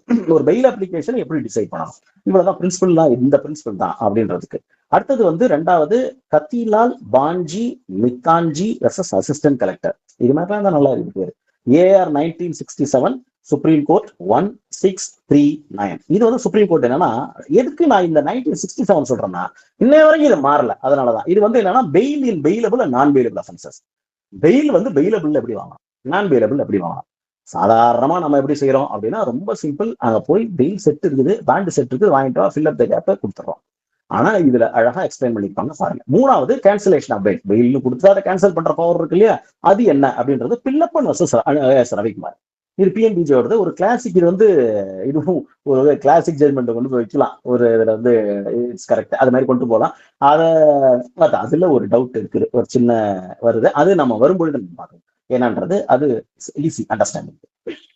So இன்னும் பாக்கி இருக்கிறது பாத்தீங்கன்னா ட்ரையல் சென்டென்சிங். இதுதான். இதை நான் அதை சொல்லிடுறேன். ட்ரையல் பொறுத்த வரைக்கும் என்னன்னா 5 டைப்ஸ் ஆஃப் ட்ரையல். இது ஞாபகம் வச்சுக்கணும். 1 trial before the court of session. நான் இதோட முடிச்சிடறேன். கோர்ட் ஆஃப் செஷன் 1 வந்து அது வந்து இப்ப பாத்தீங்கன்னா சாப்டர் 19 செக்ஷன்ஸ் 248 to 260. நான் மறுபடியும் சொல்றேன், இது ஒண்ணா நான் எக்ஸ்பிளைன் பண்ணல. என்ன காரணம்னா இது அந்த இதுக்கு இல்லை, வெறும் பிரீஃப் தான், ஒரு ஐடியாவுக்கு தான் நம்ம பார்க்கறோம். 2வது trial of warrant cases by magistrates. அது 2 டைப்பா பிரியுது. Trial of warrant cases by magistrates, சம்மனோ சம்மரியோ இல்லை. ஸோ வாரண்ட் கேஸ் 1 வந்து பாத்தீங்கன்னா trial of warrant cases by magistrates on police report. நம்ம ஆரம்பத்திலே பார்த்தா போலீஸ் ரிப்போர்ட்னா என்னன்னா ஃபைனல் ரிப்போர்ட் தான் police report. So final report மேல எப்படி ட்ரையல் நடத்துறது அப்படிங்கறத சொல்றது என்னன்னா சாப்டர் 20. அது பார்ட் ஏ. ஃபர்ஸ்ட் வந்து சாப்டர் 20 தான், அது ரெண்டா பிரிக்கிறாங்க. அதுல பார்ட் ஏ என்னன்னு பாத்தீங்கன்னா செக்ஷன்ஸ் 261 to 266. இந்த 7 செக்ஷன் என்ன சொல்லுது அப்படின்னா, இது வந்து trial of warrant cases police ரிப்போர்ட்ல மேஜிஸ்ட்ரேட் எப்படி ட்ரையல் பண்ணும். இதுக்குள்ள டிஸ்சார்ஜ் வரும், ஃப்ரேமிங் ஆஃப் சார்ஜ் வரும், அதுக்கப்புறம் எவிடன்ஸ் வரும், எல்லாமே வரும். இதுக்குள்ள ரிட்டன் ஸ்டேட்மெண்ட் வரையும் வரும். அடுத்தது trial of warrant cases by magistrates on otherwise than on police report. Complaint அவங்க சொல்லல, உடனே கம்ப்ளைண்ட் மைண்ட் கொண்டு போயிடாதீங்க. ரெண்டு இருக்கு, கம்ப்ளைண்ட்டும் இருக்குது, கம்ப்ளைண்ட் மட்டும் நினைச்சிடக்கூடாது. ரெண்டாவது மேஜிஸ்ட்ரேட் சூமோட்டோவா எடுத்தாருன்னா, அப்படி ஏதாவது இருக்கா கேஸ் நான் நடத்திருக்கேன், அது வரும்போது நான் சொல்றேன். சூமோட்டோவா அவர் ஏதாவது ஒரு கேஸ் எடுத்து நடத்தினாருன்னா அதுவும் இந்த ட்ரையலை தான் ஃபாலோ பண்ணணும். இது பார்ட் பின்னு பிரிச்சிருப்பாங்க. சாப்டர் 20 ரெண்டா பிரிச்சிருப்பாங்க. பார்ட் ஏல போலீஸ் ரிப்போர்ட்டை பத்தின ட்ரையல், பார்ட் பிக்கு இந்த ட்ரையல் அதர்வைஸ் நான் போலீஸ் ரிப்போர்ட்டுக்கு ட்ரையல். இது வந்து 267 to 273. இது ரெண்டு டைப் ஆஃப் ட்ரையல். நான் சொன்னேன் 5 டைப் ஆஃப் ட்ரையல்ல 3 பார்த்துட்டோம். நாலாவது வந்து பாத்தீங்கன்னா ஆக்சுவலி இது summons cases by magistrates. Summons chapter 11 274 21 நினைக்கிறேன், சாரி 274 to 282 பாத்துக்கோங்க. இது வந்து summons cases by trial of summons cases by magistrate 274 to 282. அடுத்து சம்மரி ட்ரையல். அப்படியே சம்மன்ஸ் ட்ரையலோட ப்ரொசீஜர் தான் வரும்போது சொல்றேன். சம்மரி ட்ரையல் ஆக்சுவலி வேற. எப்படின்னா, இங்க வா, நீ என்ன சொல்ற அப்படியே கேட்டு அங்கேயே ஜட்மெண்ட் கொடுக்கலாம். அது எப்போ வரும் என்னங்கிறத நம்ம சொல்லுவோம். ஸோ சம்மரி ட்ரையல் அப்படின்னா சாப்டர் 20ல 283 to 288. 20 கிடையாது பாத்துக்கோங்க. செக்ஷன்ஸ் நான் தெளிவா இருக்கும். 283 to 288 ஒண்ணு. அடுத்தது இது வந்து 6வது, பட் இம்ப்ராக்டிகலா இருக்குது. Trial before high court. ஹைகோர்ட் ஒரு ட்ரையல் இருக்குது.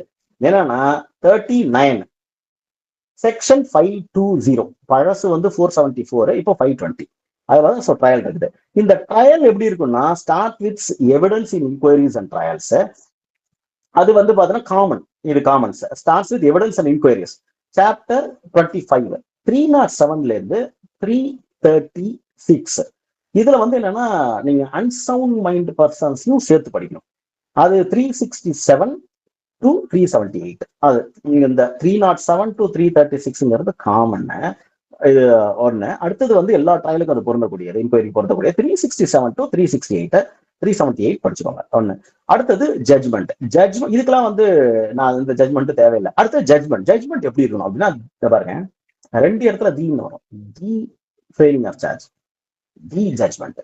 ஸோ சார்ஜ் என்ன இருக்குது அதுக்கு தான் ஜட்மெண்ட் கொடுக்கணுங்கிறத அழகா கனெக்ட் பண்ணிருப்பாங்க. நீங்க பாத்தீங்கன்னா தெரியும். தி ஜட்மெண்ட் எப்படின்னா சாப்டர் 29 செக்ஷன்ஸ் 392 to 406.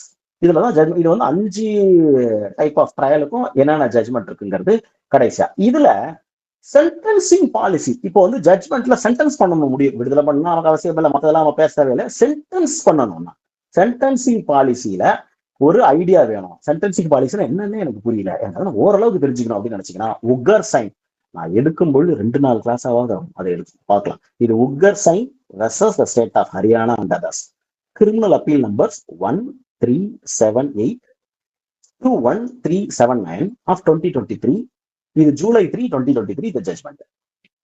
இது பாத்தீங்கன்னா சென்டென்சிங்கை பத்தி ஒரு காமன் ஐடியா உங்களுக்கு தெரியும். பாத்துருவோம் சரியா. இது ஒண்ணு இருக்கட்டும். இதுக்கப்புறம் வந்து ஒரு 5 ஜட்மெண்ட் ஒரு ஒரு ஒரு சில ஜட்மெண்ட்ஸ் தரேன். இது வந்து காமனா நீங்க வந்து ஐடியா இருக்கு. அப்பீல்லாம் அடுத்தது. அப்பீலை பத்தி நமக்கு தெரியணும் இல்லையா. So appeal, revision and disposal of property.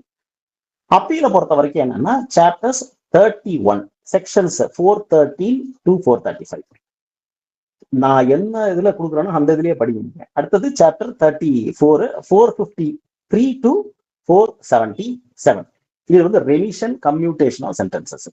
So ரிவிஷனை பொறுத்த வரைக்கும் சாப்டர் 32 436 to 445 506 to 512.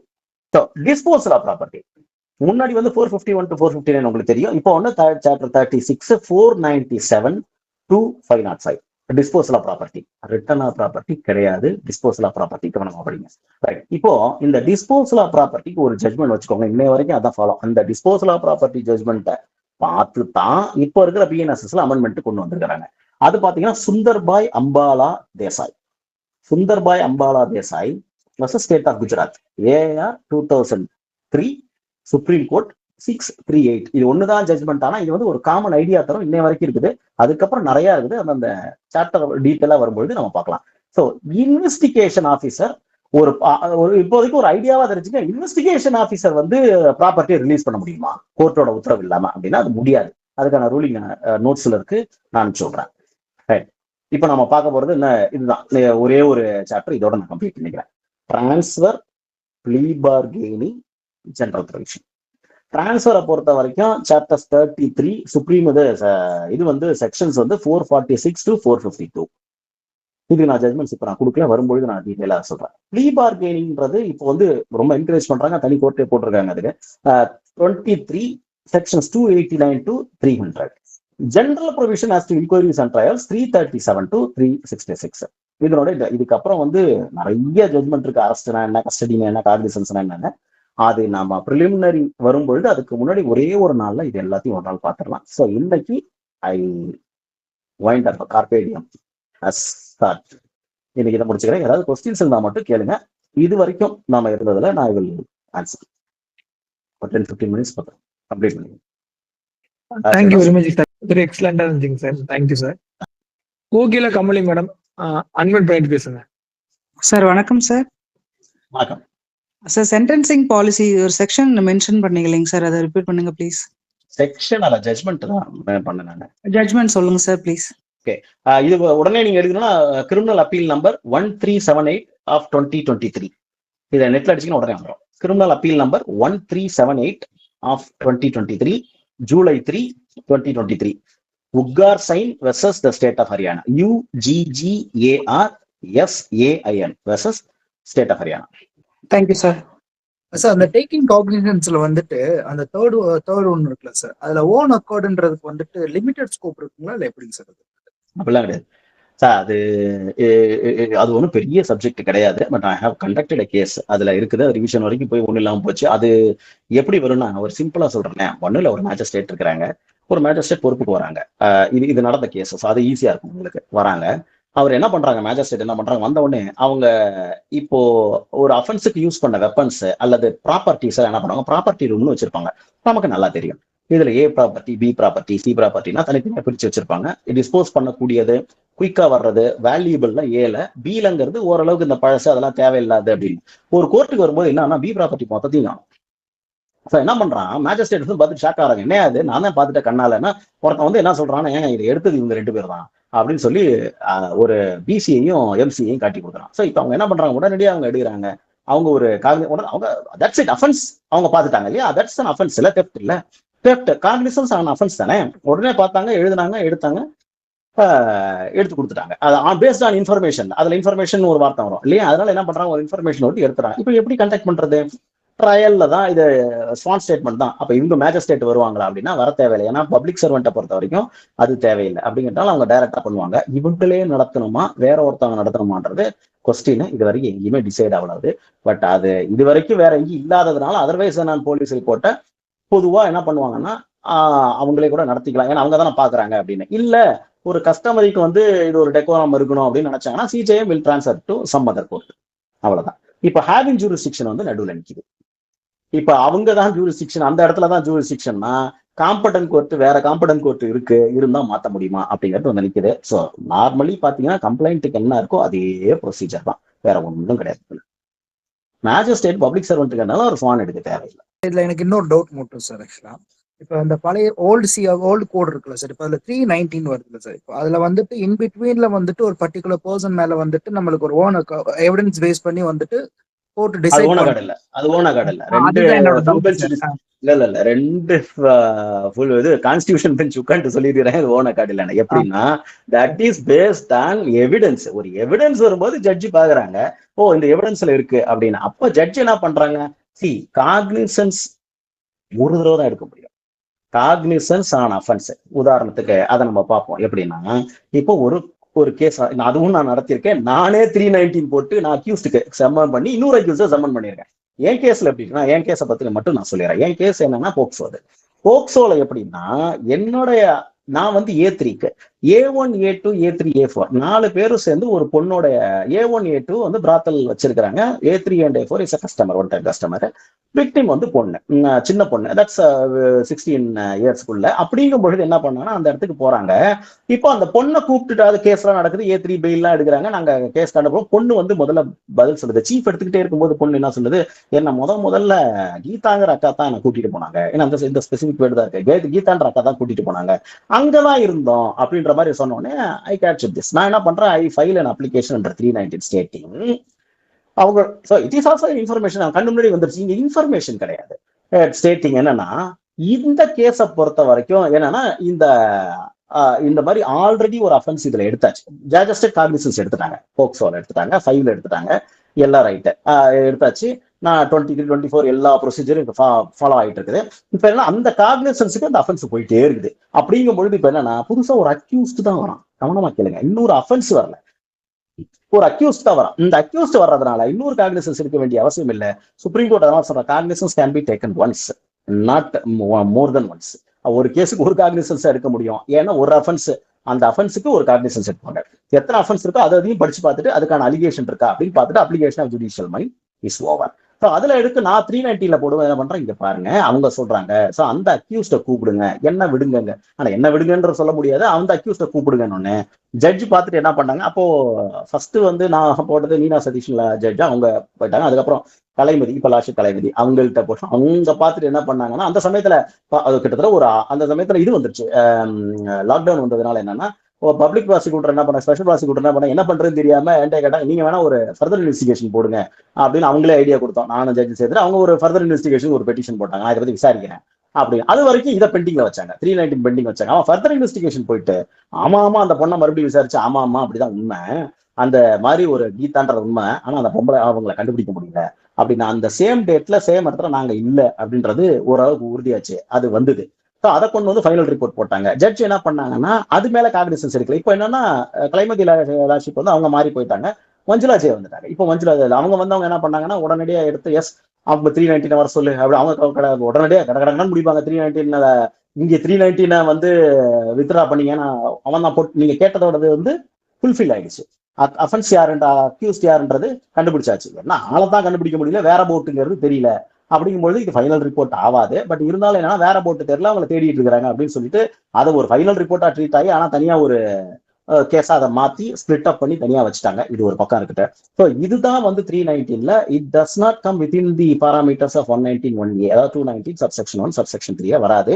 ஏன்னா cognizance already taken on specific offence. 319 summoning of a person and not taking cognizance or application of judicial mind on new offence.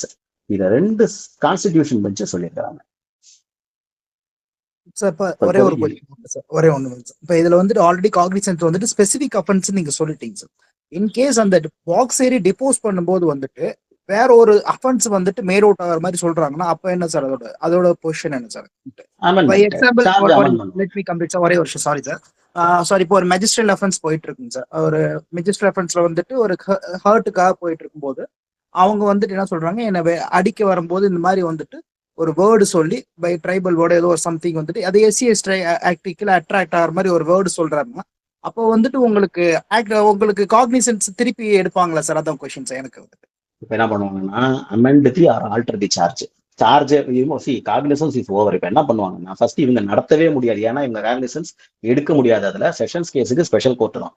இப்போ உடனே என்ன பண்ணுவாங்கன்னா எதுல வருதுன்னு நீங்க சொன்னீங்க, எவிடன்ஸ்ல தானே வருது, அதுதானே உங்களோடது நீங்க சொன்னது, எவிடன்ஸ்ல தானே இது வருது. அந்த ஸ்பெஷல் SC/ST சம்பந்தமா வருது. ஒன்ஸ் பழைய 323 பாருங்க, பழைய 323 என்ன பண்ணுவாங்க, எவிடன்ஸ் ஆக்ட் வந்தவொடனே if it is triable by sessions கேஸ்னா அப்படியே மூட்டை கட்டி செஷன் கோர்ட்டுக்கு அனுப்பிச்சு விட்டுருவாங்க. நவ் த கொஸ்டின் ஆஃப் 193 பழைய CRPC will come to play. அங்க என்ன பண்ணுவார் judge, taking cognizance on offence. அங்கதான் என்ன பண்ணுவார், புதுசா இருந்ததுன்னா புதுசா ஒரு காக்னிசன்ஸ் அது மேல ஜட்ஜ் அவர் எடுத்துட்டு அவர் summon new person and he will frame the charge in addition to that. So இவங்க அதோட முடிஞ்சிடும். சிம்பிள் இதுதான். இப்பவும் கமிட்டல் தான் வருது, புதுசா ஒரு அஃபென்ஸ் வருது.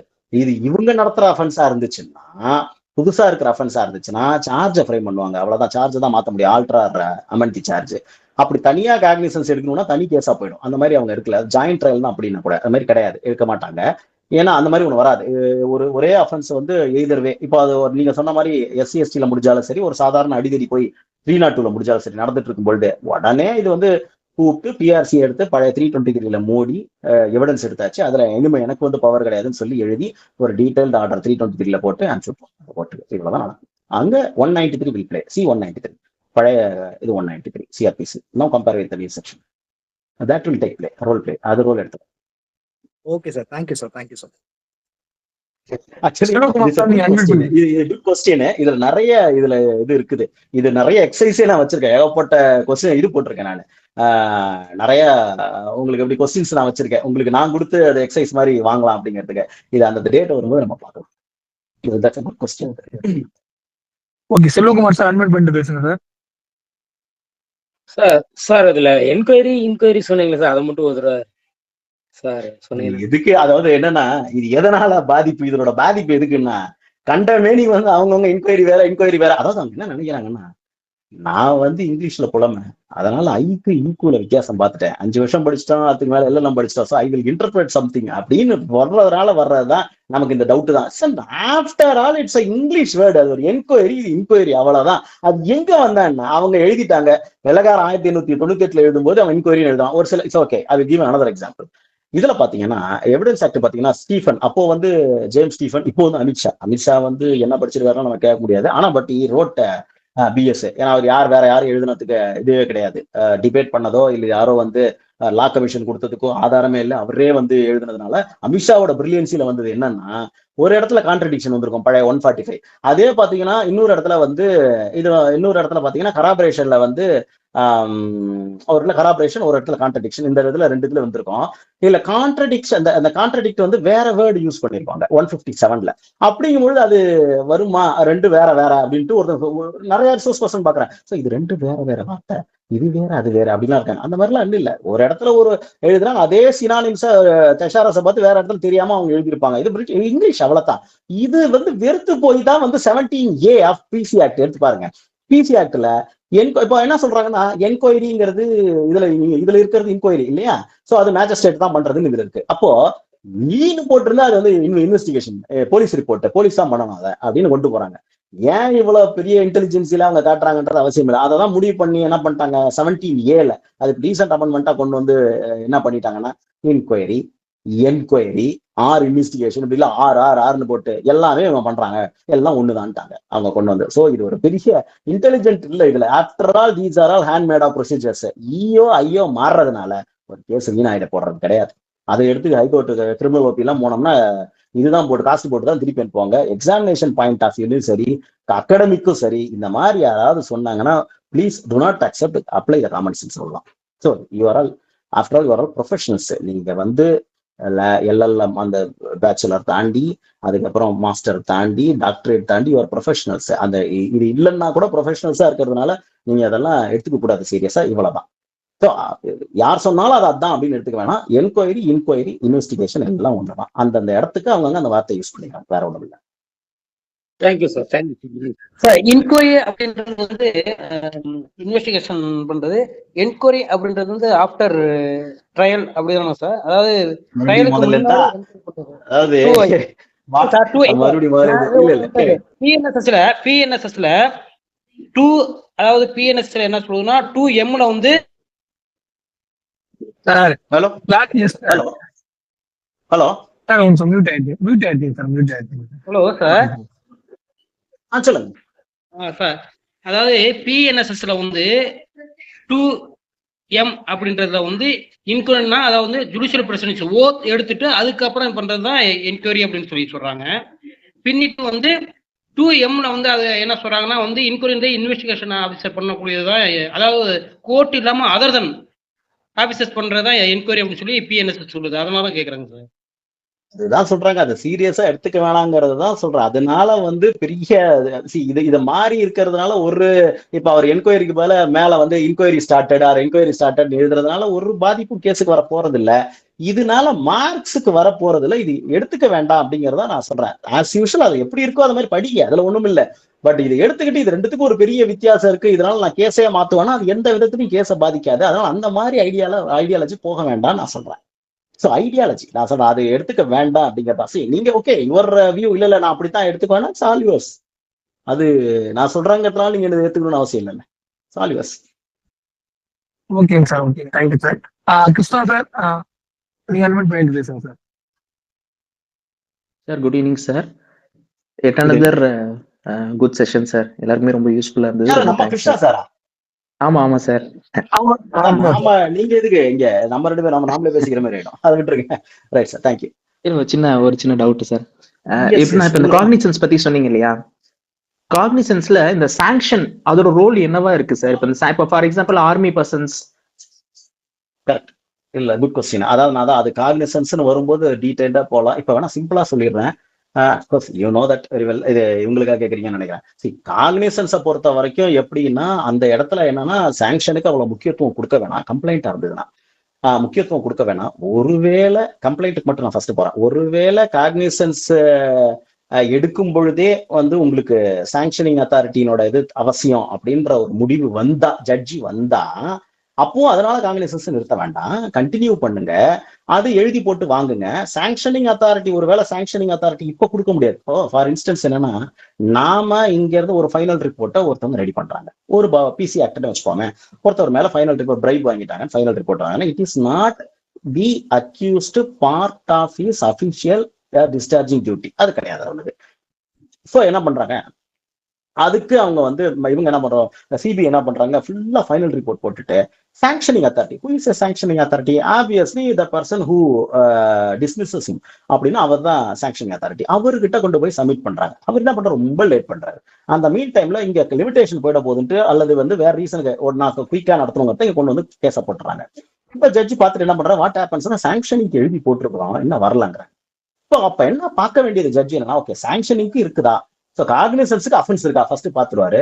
காக்னிசன்ஸுக்கு சாங்ஷன் தேவையா அப்படின்னா சாங்ஷன் தேவை. அந்த சாங்ஷன் இருக்குதா அப்படின்னா எழுதி போட்டுருக்காங்க, இன்னும் வரல அப்படிங்கும்போது ப்ரொசீஜரல் டிஃபெக்ட். இதுக்காக நீங்க இதை வெயிட் பண்ண வைக்க வேண்டாம். ட்ரையலோ ஒரு என்கொயரியோ வெயிட் பண்ணா அது கடந்துரும், பல காலம் கடந்துரும். அவர் எப்போ கொடுக்கறது, இல்ல திடீர்னு அவர் இறந்துட்டாலோ, இல்ல ஆள் மாறினாலோ, இல்ல வேற எதுவும் இல்லாம கவர்மெண்ட் மாறினாலோ அது பாட்டுக்கு பெண்டிங்ல கடந்துரும். அதனால யூ மே கண்டினியூ. சாங்ஷன் வரும் பொழுது அது அப்போ என்னன்னா, இல்ல இவர் மேல தப்பு இல்ல, சாங்ஷனிங் கிடையாது, இவர் கொடுக்க முடியாதுன்னு கொடுத்தா என்ன ஆகுறது, ஒரு பாயிண்ட்.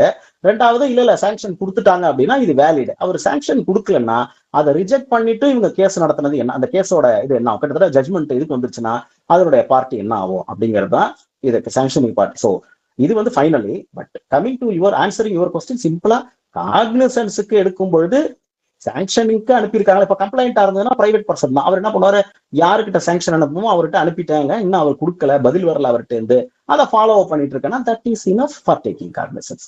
அவ்வளவுதான். எனக்கு அவங்க சாங்ஷனிங் அத்தாரிட்டிட்ட பர்மிஷன் வாங்கணுங்கிறதா சொல்றாங்க. பர்மிஷன் அனுப்பியாச்சு, இன்னும் அவர் தான் தரல அப்படிங்கும்போது ஒரு பார்ட் கம்ப்ளீட் ஆனா அதுவே போதும் அப்படின்றாங்க காக்னிசன்ஸ் பார்ட்டிக்கு மட்டும். அதுக்கப்புறம் இருக்கிறது என்ன அப்படிங்கிறதுலாம் டீடைல் நம்ம இதுல பார்ப்போம், அது கேஸ் வரும்போது நம்ம பார்ப்போம். Right sir. சரி சார், சரி சார். பேபி இந்த இது பெயிலுக்கு யூஸ் பண்ணிக்கலாமா சார்? சரி சார். பெயிலுக்கு இது சம்மந்தம் இல்லை, அது கிடையாது. Okay sir, okay sir, thank you. Bail கிடையாது, பெயில் கிடையாது. யூஸ் பண்றாங்களா என்ன இப்போ? பெயில் எடுக்கிறாங்களா? எக்கனாமிக் அஃபென்சஸ்லாம் 1 வருஷம் 2 வருஷம் ஜெயில இருக்காங்க இல்லையா? ஆமாமா. என்ன சார், அதுக்கு இது யூட்டிலைஸ் பண்ணிக்கலாமான்னு ஒரு சின்ன தாட் இருக்கலாம். நீங்க அதான் நான் நடத்துறீங்க, ப்ராபபிளி இருக்கலாம். அது நீங்க உங்க கேஸுக்கு தகுந்த மாதிரி பாத்துக்கோங்க. பட் தெரியல ஐடியா அதுல இது அத காக்னிசன்ஸ் எடுத்துட்டாங்க சாங்ஷன் அத்தாரிட்டிட்ட. இல்ல எக்கனாமிக் ஆஃபீஸர் மாட்டிட்டாரா இருக்கோங்க சார். அவங்க இப்ப ஜெயில இருக்காரு, 2 வருஷமா 1 வருஷமா இருக்காரு. நார்மலா இப்ப எக்கனாமிக் ஆஃபீஸர் பெயில் தரது இல்லையா சார்? சுப்ரீம் கோர்ட்ல கிளியரா சொல்லிட்டாங்க பெயில் கொடுக்காதீங்க. அதனால இப்ப இது ஒரு டிஃபெக்டா யூட்டிலைஸ் பண்ணலாமான்ட்டு ஒரு எண்ணம். அதனால இத எப்படி இந்த காக்னிசன்ஸ்க்கும் சாங்ஷனுக்கும் இருக்கு. அந்த ஃபைனல் ரிப்போர்ட் போட்டுட்டாங்க அப்படி, அதுக்கப்புறம் எடுக்கலாம். அது சான்சஸ். Okay, thank you. பரவாயில்லைங்க சார். கார்த்திகா மேடம், நீங்க அன்மியூட் பண்ணிட்டு பேசுங்க. Karthika Selvi madam. Good evening sir. Good evening sir. Confiscation forfeiture பத்தி சொல்லுங்க சார். அதான் அது கேட்டா நீங்க எனக்கு விட்னஸ் கொடுங்க அப்படிங்கிற மாதிரி நம்மளதான் கான்ஃபிஸ்கேஷன் அண்ட் ஃபோர்ஃபீச்சர் ஆஃப் ப்ராப்பர்ட்டி. அதான் சொல்றேன். அது எப்படின்னா அது 2 விதமா இருக்கும். பெரிய சென்டென்சிங் ஆர் முடியறதுலயும் போகும், நடுவுலயும் வரும். Confiscation maximum forfeiture of property special அஃபென்சஸ்ல தான் வரும். நான் இப்போ ஒண்ணு இல்ல, சிம்பிளா அந்த அம்பாலால் தேசாய் ஜட்மெண்ட் தான் எல்லாத்துக்கும் அப்ளை ஆகும். இப்போ கான்பிஸ்கேஷனுக்கு சரி என்ன ஒரே ஒரு பாயிண்ட், கான்பிஸ்கேஷன் ப்ரொசீடிங் ஆரம்பிச்சாச்சுன்னா மேஜிஸ்ட்ரேட் கையெழுத்த மாட்டார் ஸ்பெஷல் கேஸ்ல. இவ்வளவுதான் ஃபர்ஸ்ட் பாயிண்ட். மேஜிஸ்ட்ரேட் இப்ப பிரீஃபா தான் சொல்றேன், நீங்க கேட்கறது ரெண்டுத்தையும். கான்பிஸ்கேஷன் ப்ரொசீஜர் அப்படிங்கிறது இதுவா, நீங்க கேட்கறது இதுவான்னு பாத்துக்கங்க. ஒரு லாரி போயிட்டு இருக்குது அல்லது ஒரு குட்டியான போயிட்டு எடுத்துட்டு இருக்காங்க, அதுல சாராயம் கடத்துறதா டவுட் சந்தேகம் வருது, பிடிச்சிடுறாங்க, சாராயம் இருக்குது. அதுல அவர் என்ன பண்ணிடுறாருன்னா வண்டியோட ஓனர் வந்து இங்க டிஸ்போசல் ஆஃப் ப்ராப்பர்ட்டி இங்க போடுறாரு. போடும்பொழுது என்ன கேட்கறாங்க மேஜிஸ்ட்ரேட்ஸ், அங்க எடுத்துட்டாங்க சார், சீஸ் பண்ணியாச்சு எல்லாத்தையுமே, ப்ராப்பர்ட்டி ஃபோர்ஃபிட் பண்றாங்க, எடுத்துடுறாங்க. இப்போ வந்து என்னன்னா அங்க அவரு வந்து இப்ப இந்த ப்ராப்பர்ட்டியை கொடுக்கணுமா கொடுக்க கூடாதா அப்படிங்கிறது கான்பிஸ்கேஷன் ப்ரொசீஜர் ஆரம்பிச்சாச்சு அப்படின்னா இங்க இவர் கை வைக்க மாட்டாரு. அதை மட்டும் டவுட் கேட்டுக்குவாரு. இதைத்தானே நீங்க கேட்க வரீங்க?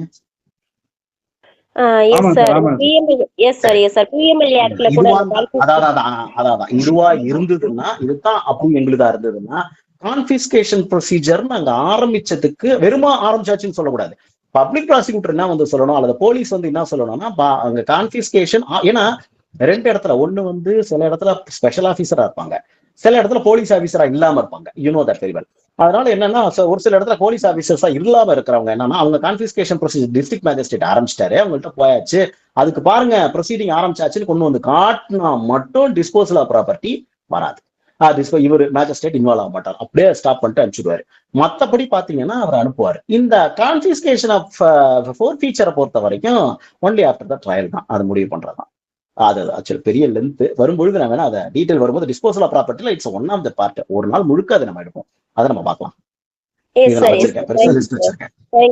இப்போதைக்கு பிரீஃபா உங்களுக்கு ஓகேவா, ஐடியா ஓகேவா இது வரைக்கும்? Okay sir, okay sir.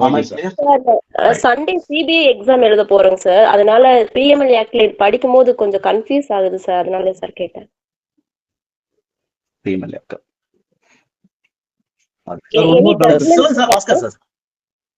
அதான் அது வரும்பொழுது நான் சொல்றேன், இல்லைன்னா நிறைய இருக்குது. அது வந்து இது மைனர் ஆக்ட்ஸுக்காகவே நான் ஒரு கிளாஸ் எடுத்த முன்னாடி அந்த வேணா நான் அனுப்பிச்சு விடுறேன். மைனர் ஆக்ட்ஸனுடைய இது அனுப்புறேன், நோட்ஸ் அனுப்புறேன், அது உங்களுக்கு யூஸ் ஆகும். Okay sir, okay sir.